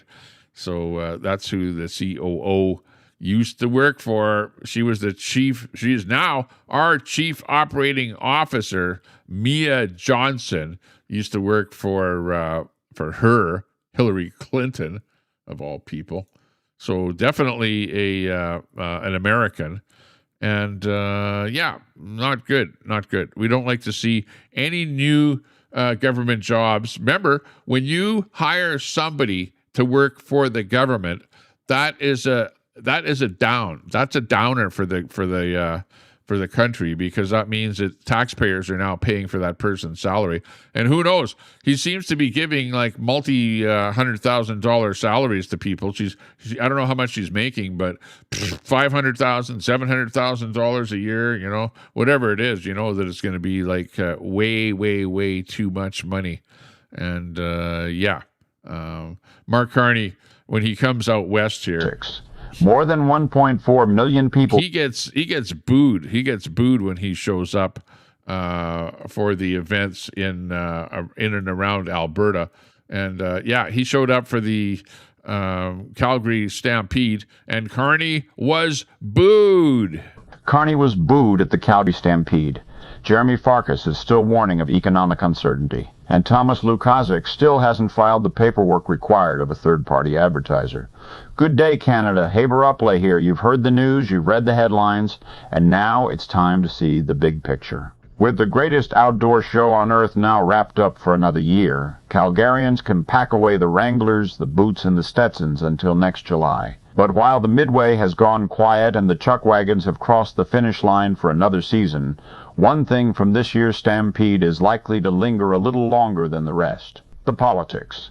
More than 1.4 million people made their way through the gates this year, providing an undeniable boost to Calgary's economy at a time when families across the country continue to wrestle with affordability and economic uncertainty. Stampede CEO Joel Cowley acknowledged as much, saying they were honored by the turnout despite the financial pressures Canadians continue to face. He also noted something else. The number of politicians walking the grounds this year was noticeably higher than in years past. For sure. Federal, provincial, municipal. It seemed everyone wanted to be seen at the Calgary Stampede. And yeah, you know why? Because Alberta is pushing for independence. So you've got all these federalists, people that want Alberta to stay in Confederation, showed up at the Calgary Stampede so that they could stand up in front of the cameras and spout off their two bits about the whole thing, you know, make it look like, oh yeah, we're want to stay in Confederation. That's why all of the politicians showed up at the Stampede. But anyways, that's a good story there. Check them out. I got that story from Haver Upley is where you can find out more about that story. We're not going to play the whole thing here. Yeah. Oh, also, there was a kind of a Stampede thing that showed up. And a lot of people say that this Alberta independence is, and I know, Brett, you know, you're like anti-Alberta independence. Parroting dumb shit. Yeah. Now people are starting to figure it the fuck out. Yeah. But anyways, Alberta independence is something that we're all that I'm pushing for. You know that I am, right? And really, you know, like the odds of Alberta becoming independent are, you know, I think a little bit below 50%. We're going to be like Quebec, you know, where 48% of the people or 40% of the people are going to vote for independence. So, but what we're doing is we're showing Ottawa that we're pissed off. That's the main thing that's happening. So you may not be for Alberta independence, but you certainly should be out for Alberta getting a better deal in Confederation. So let's listen to this story. Now, what happened is the independence people had their own thing, and there were approximately 1,000 people that showed up to this event in Calgary, and it was a pretty good event. The media says the Alberta independence movement is just an online phenomenon. Then this happened. Alberta has outgrown Canada. Canada no longer works for Alberta. I think in reality, let's be honest, it's only growing in momentum. So the more obstacles that the other side wants to put in our path, I think the harder we're going to dig our heels in and prove them wrong. The support we're seeing in the real world is way beyond anything you would think you could see online. Well, here's another inconvenient fact for the people insisting Alberta's independence movement exists only on social media. Yeah, mainstream media, I'm looking at you. I was at Ranchman's Cookhouse in Calgary on Sunday for Keith Wilson's Let Alberta Decide Stampede Breakfast. And let me tell you, this thing was not a hashtag. It was packed. We sold out the first 500 within about 30 hours. And then we talked to the venue. The Ranchman's been amazing. Very, very supportive. About 1,000 Albertans got there early and then filled the place for what turned into one of the biggest public events of the referendum campaign. That was about so 3 far. block lineup to get in there. Here's the remarkable part. This breakfast wasn't planned months in advance.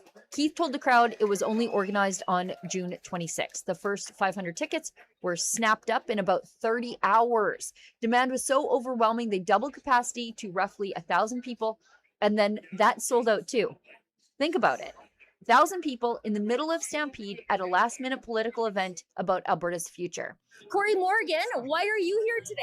Well, how could I not be here? This is a who's who of the Alberta independence Hey, Brett, he's a friend of yours there, Corey Morgan.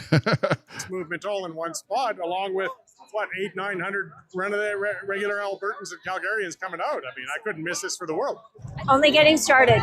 Only getting started. This movement, especially today with Let Alberta Decide, is reaching people that haven't really considered Alberta as an option, as an independent nation. And there's some good arguments to be had from very sensible, very rational people in a very calm and respectful manner. And we're just getting started. Gentlemen, tell me what you think about the momentum of the independence movement. The mainstream media says that this is a thing that largely lives online. That's on the right side there, Mr. Alberta. I've actually met him. Actually, most of these people I've met that you're seeing here. But this doesn't look all that online to me. This is definitely not online. And one of the things I've said since day one is this is not even the water cooler talk. This is beyond that. There are so many people talking about this.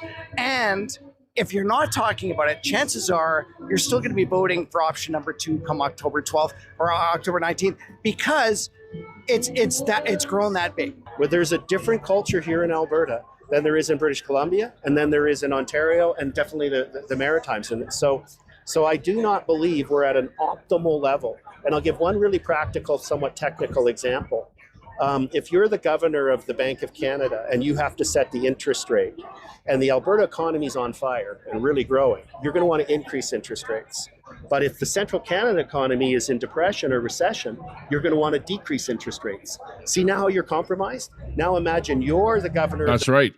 That's right. We were always getting but they had 1,000 people, Brett, show up for this event. So, you might say that when they're doing their events in small town Alberta that the number of people are falling off. Yeah, because they've been out there doing it for a year already, and they're going to, same locations over and over again. But he's right, though. Canada is so large that you have Alberta that's doing buoyantly well, where interest rates should be going up, to stop the inflation that's happening here because stuff is happening here.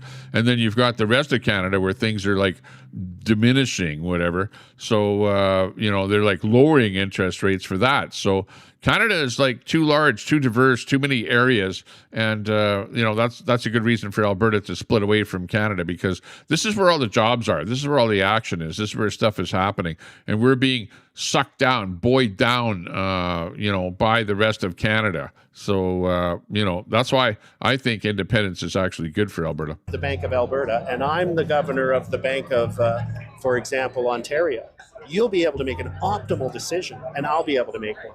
So I could give many more examples of how we're constantly compromising and sacrificing one region for another and not making optimal political and economic decisions. If you've ever been to Calgary during Stampede Week, you know that's no small feat. People have no shortage of things they could be doing, yet they chose to spend their Sunday morning talking about Alberta's future. And I was there.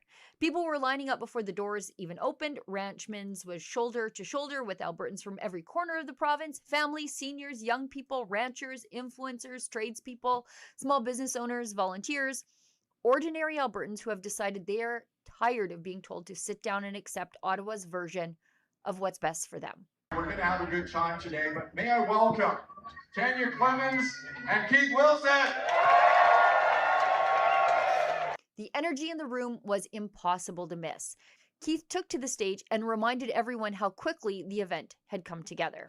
And we sold out in a grand total of 5 days.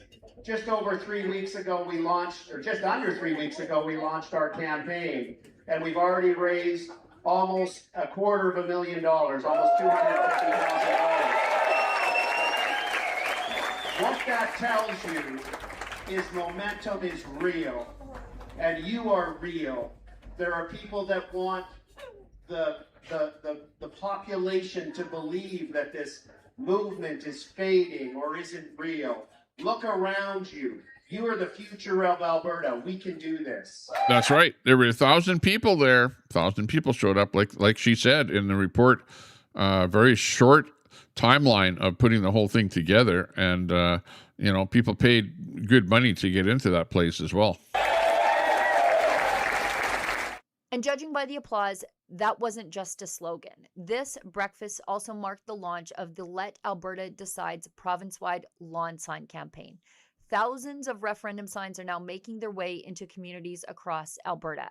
And that's important because political movements aren't built on tweets or posts. They're built on people. People who volunteer, people who organize, people who knock on doors, people who show up. That's exactly what we're seeing. The donations are being spent on lawn signs, like small lawn signs, large 4x8 lawn signs, signs on the side of, let's say, 18-wheelers and stuff like that, located in major highways. I don't know if they're spending it yet on advertising and radio, television, stuff like that. If they have enough money, they'll be able to spend on things like that. And also they're doing road shows where they want to buy a motorhome. In fact, one guy, Chris has bought a motorhome there now that they're going to wrap with the independent logo and stuff like that. So, I think it was something like $5,000 or something to do the wrap on that motorhome. So, they're spending money on getting the word out, advertising for the independents. There could have been 5,000 people out to this if the space was here. There's no doubt. This is the event of the whole Stampede. Everybody thought it's the conservative thing with the tired old stuff out of Pierre. And hey, good on you. I know it's a tradition, but this is where the energy was, this Stampede, the perfect way to end it. I think in reality, let's be honest, it's only growing in momentum. So the more obstacles that the other side wants to put in our path, I think the harder we're going to dig our heels in and prove them wrong. The support we're seeing in the real world is way beyond anything you would think you could see online. Whoever's saying that we are an online movement obviously are spending all their time online, because if you're in the real world, you see a totally different picture of what's going on right now. For months, Albertans have been attending town halls, sometimes 2 in one evening. Volunteers have been handing out signs almost every day. More than 7,000 volunteers collected over 300,000 signatures. Yeah, and I've been to many events where that's how I met these people. Now is by going to events that they're at. So I've seen how many people show up, and it's not small numbers. It's lots of people. And the reason why we're going to win Option 2 vote on October 19th is because Alberta can do better. We know we can do better. We can do better for our kids. We can do better for our seniors. We can do better for the safety of our communities. We can do better for preserving our culture. We can do better economically if we can free ourselves from the arbitrary control called Ottawa. Remember all those stories claiming Alberta's independence movement is mostly living online? Really? Because that's not what I saw, and that's not what I see in the real world. I saw 1,000 people give up a Stampede Sunday to stand shoulder to shoulder because they believe Albertans deserve the right to decide their own future. Now, whether you support independence or oppose it, that's not really the point. The point is that this movement is real, and you're being lied to by the mainstream media. It exists in packed community centers, in parade lineups, in volunteer sign crews, and now it exists in sold-out events that have to double capacity because so many Albertans want to attend. That's grassroots. You are a sign juggernaut in your own right. Tell us how people can find out about your third-party advertising. Sure, yeah. This pathway to independence, it's been astounding. I mean, we've raised over 6 figures now. We put out 12,000 lawn signs, a couple hundred 4x8s. Check out Pathway to Independence, or actually CoreyMorgan.com, and you can get in the long, terribly disorganized lineup, but we'll get a sign to everybody yet. You know, Elon Musk is trying to do something that was never done before. He's trying to put humans on Mars. So the range of unknowns he has is unbelievable, right? Rumsfeld, the old Secretary of Defense in the United States, once gave a talk, and he talked about there's known knowns, known unknowns, and unknown unknowns. This situation that Alberta faces, to transition from a province to a country, they're all knowns.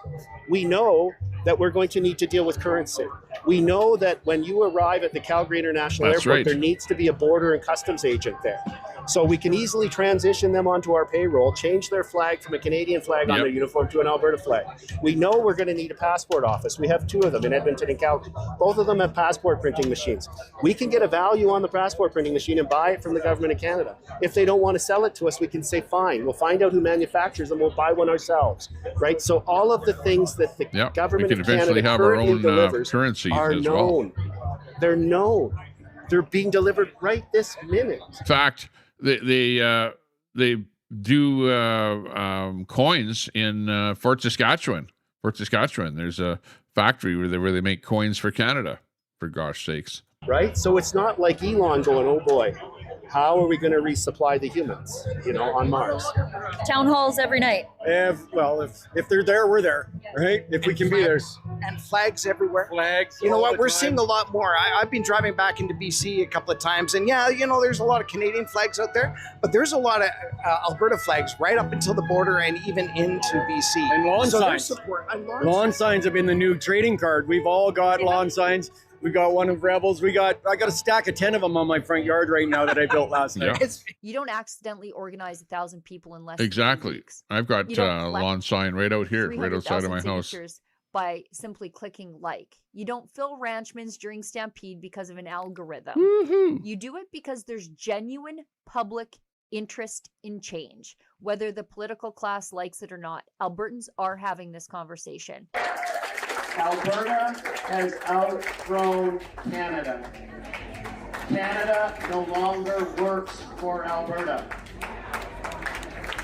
That's our right. Kids and our grandkids will have a better, more prosperous, successful life if we can free ourselves from the arbitrary control of Ottawa. Yeah. They're showing up in person. They're bringing friends. They're bringing their Well, families. yeah, you'll and have they're to pay demanding for your something that passport. should never have been No doubt. controversial in the first Just like place. you have to pay now. The chance to decide. You have to pay their for your own driver's future. license. Because that's democracy. A lot of things won't and change. From what I witnessed firsthand on Sunday, this movement isn't slowing down. It's just getting started. How do people donate to your third-party advertiser, which appears to be following all the rules dutifully? Well, we could sure use some help. We've got ambitious plans. We're up against tremendous forces. We're up against the government of Canada. We're up against other things. If people could go to letalbertadecide.com, letalbertadecide.com, and very easy push buttons there to do your donations, to donate whatever you can. We'd be grateful.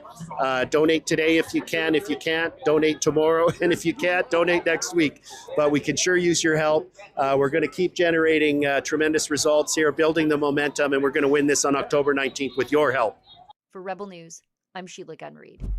Yeah, and for those of you that say that, oh, well, it's just a bunch of grifters. Well, on the other side of the fence, the people that are against Alberta independence, the Stay Free, they're donating over there, and they're, Elections Alberta, where you have to register as a third-party advertiser if you're going to advertise for this election event. Well, the Stay Free Alberta, they go, oh, well, we got nothing to do with any election. We don't have to say how much money that we're getting. Meanwhile, they've been touring around with a wrap bus and stuff like that. They've got lots of people donating to them. Who knows whether their donations are coming in just from Alberta or outside of Alberta with these third-party advertisers that you have to register with Elections Alberta. The money has to come in from within Alberta. It can't be funds from outside of Alberta. So you've got that whole thing. So they're doing it legitimately, but the people on the other side of the fence appear allegedly to be not following the rules of Elections Alberta. And, they do whatever the hell they want to do. Plus, you also have, different government organizations that are pumping for Alberta to stay in Confederation, and they're using taxpayer money for all the stuff that they're doing. So this is a real grassroots thing where it's just the people. It's the people that have gotten up, pulled ourselves from with our bootstrings and are saying, hey, we want to be our own country. Imagine that. Imagine if Texas said, we want to be our own country. That's what it amounts to. Alberta is just a province within the country of Alberta, and we only became a province in Canada in 1905. Before that, we had nothing to do with Canada. Just keep that in mind too. So, and there were also other small provinces like PEI, Prince Edward Island out on the coast there, Newfoundland. That at some point in time became part of Canada. And they mostly became part of Canada because they needed money from Canada. They were like have-not provinces that were not doing well, so they thought that joining up with Canada would be better for their population. Well, in this particular case, Alberta probably joined up with Canada thinking that it would be great to be part of Canada, but when the natural resources started showing up and Ontario and Quebec and the federal government started going, oh, look at, there's money over there in Alberta, and we want our dibs of that money, and they unfairly took advantage of Alberta and sucked money out of Alberta, and it's been going on far too long. And that's what is going on here. All of the oil sands, the oil, any of the natural resources in provinces in Canada belong to the provinces and should stay in the provinces. And when you institute these carbon taxes on our province, then you suck the money out of our province and suck it in over to Ottawa. And we've had enough already. Honestly, we've had enough. We have had enough. Fuck all the fucking way off. Yeah. Basically. Okay. Anyways, that's it for the show here. Actually, I can leave it on longer here. I'll just leave the show on longer and just turn on the text reader. And the text reader will read your chat. So I'll just kind of stand by here. And we'll listen to what you guys have to say. We'll enable the text chat reader. So here comes you right away. Listen up.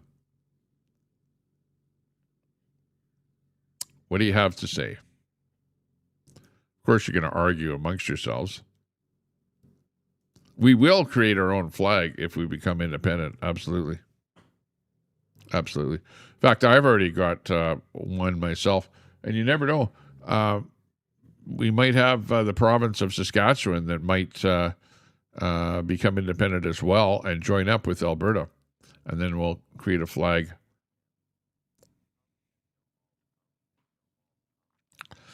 Yeah, Edward Cam wants to be banned. Okay, if you guys mess up on the reader there, you'll get a timeout, okay? And then you won't be able to say anything.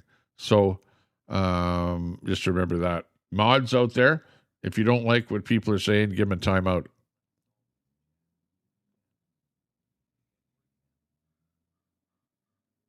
Yeah, haha. So yeah, what do you think of the new format here? The new program, the way I'm doing things, bringing on different stories and talking about world events and stuff like that. What do you think of that? Blue smiling face.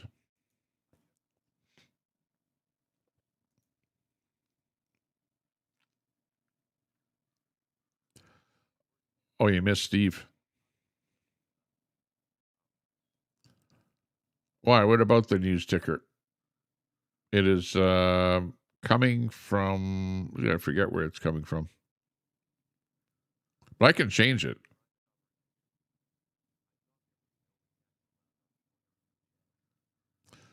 Exactly. Should not be any attacks. The news ticker, I can change. And the news ticker is an RSS feed. So if you have the URL of a better ticker, let me know. I can change it. As a matter of fact, let me just tell you where that ticker is coming from here. Stand by and I'll tell you. It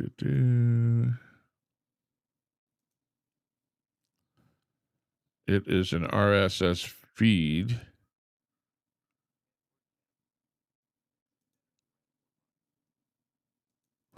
Okay, I can pull feeds from Fox, latest headlines, the New York Times World, New York Times top stories, CNN top stories, CNN World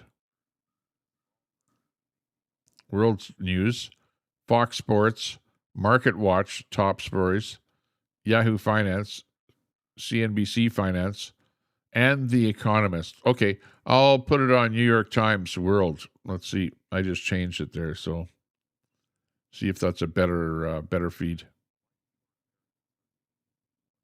But I can change it to whatever. Some of those anyway. I don't know that there's any Canadian sources if that's what you want.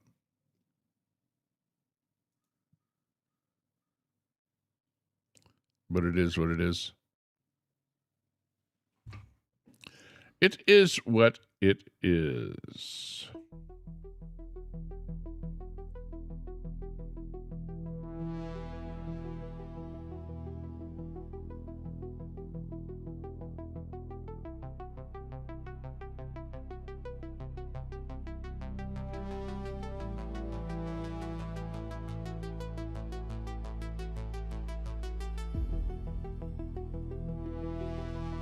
It is what it is.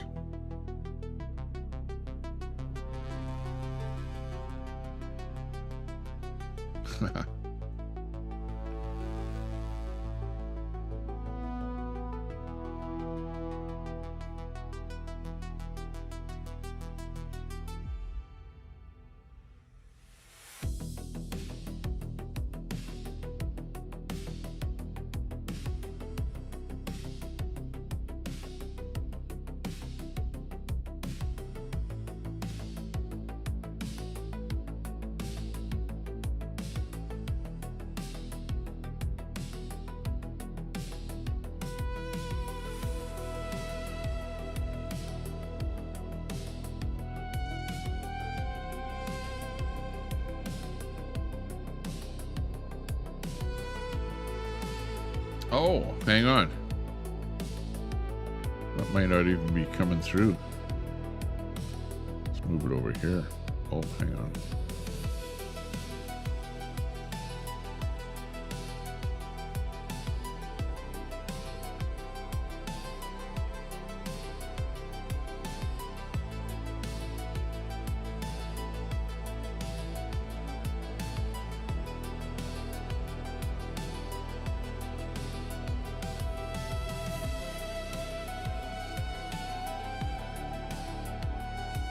I get it.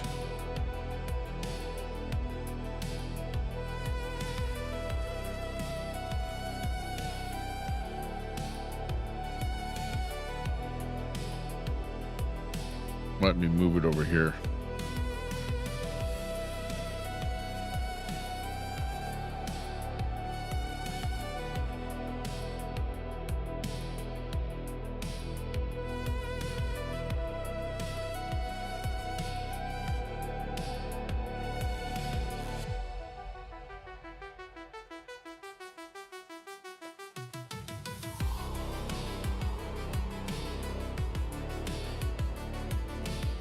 See if this works.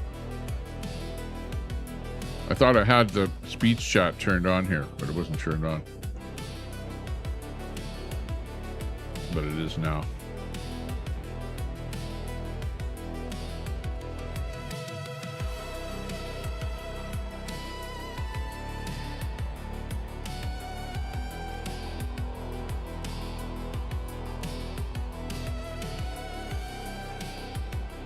Let's see if this works now.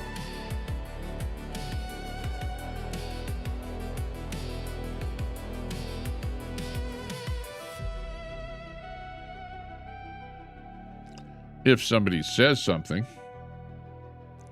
I think I have speech chat, text to speech turned on now. So you should be able to hear this.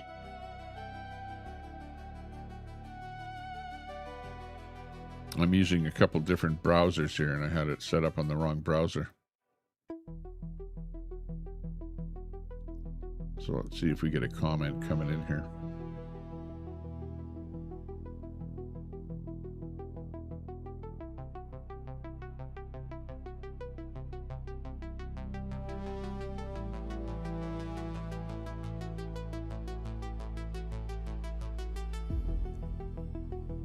And something is happening with my browser here. I've got some kind of a summary popping up here.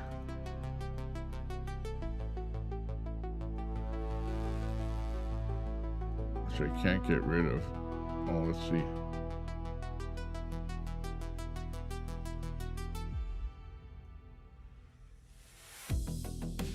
sure what's going on there.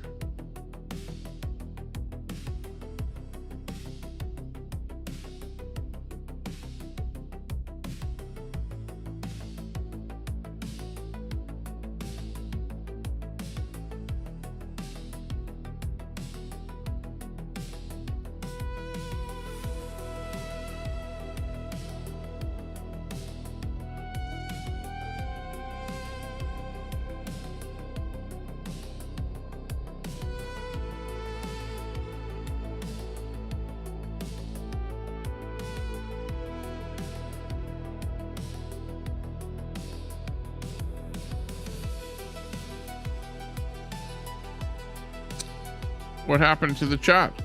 I don't see any chat coming in.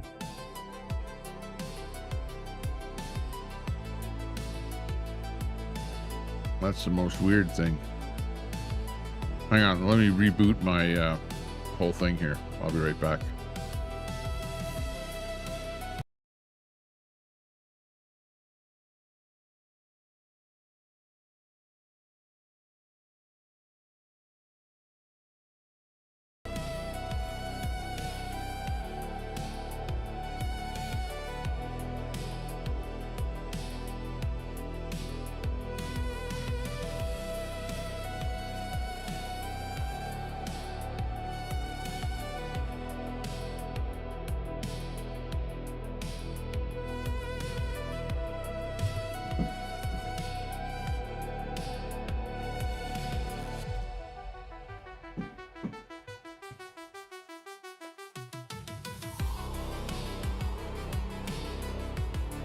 Tommy Temper. Hello. Ah, there we go. We're getting some action now.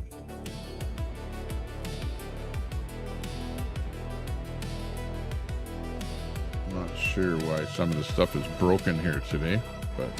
Hot Damn Elaine 2832. Hello, Tommy. Hey, good to see you, Hot Damn. Nice to see you. Hopefully your channel is doing well.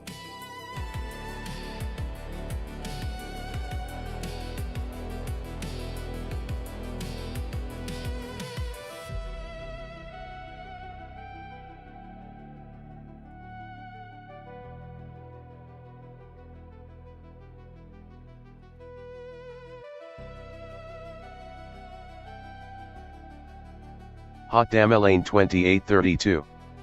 Doing great, thank you. Right on. That sounds good. Well, we had a good broadcast here, and we're just turning on the chat text to voice unit here and seeing what everybody has to say. So yeah, you can type something in there and we'll be able to hear what you're saying.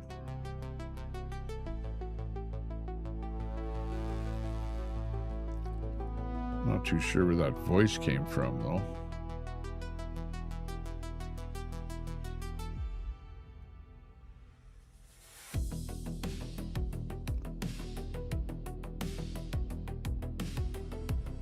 Voice. Preferred voice. David, Microsoft.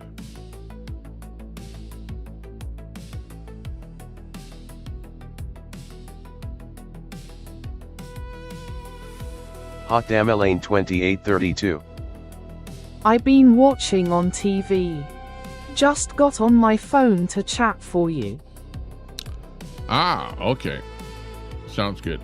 Well, I think I've got the voice on the right browser here now that runs into my audio feed here, so that we can actually hear the voice online. Because I think I made a mistake and opened it up on my wrong browser, and that browser audio does not feed online.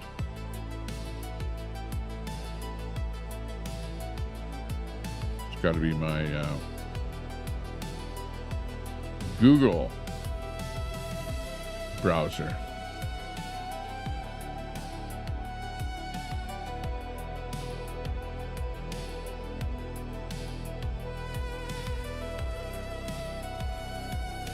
Brett, where are you? Fuck all the fucking way off. Okay, Brett. Okay, we get it. That tells me all I need to know. Looking good, looking good. Helicopter, helicopter. Paracopter. Oh, yeah. Sweet home Alabama.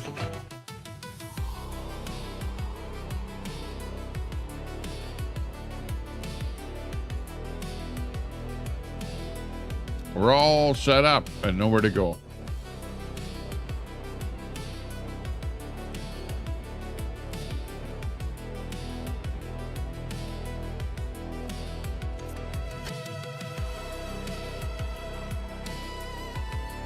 But actually, okay. Seems like nobody wants to do any talking, so maybe I will end the stream with being a successful stream. Appreciate everyone watching us here today. 12th man in there. Hey, 12th man. Good to see you. But we'll have lunch. It's about 12:30 here now. 12th man, good to see you. Have a lunch here and maybe go out because the sun is coming out now. It looks sunny out there now. So the clouds have kind of dissipated a little bit. It's sort of a half sunny, half cloudy day. Brett Boyle. Need someone to talk shit. I can help, ha ha lol. Yeah, exactly. No, yeah, well, I've been on for whatever, how long? Oh, you can't even see that little Brenda U2B7Y. timer Brett. thing. 12th man off grid AK. Good way to get shot in Alaska. Yeah, exactly. You don't want to get shot in Alaska. That's for sure. I'm just looking where my timer is here to see how long I've been on.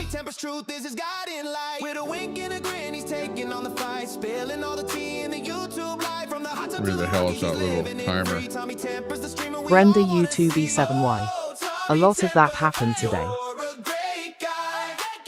Yeah, a lot of things happen, Brenda, that's for sure. Got that right.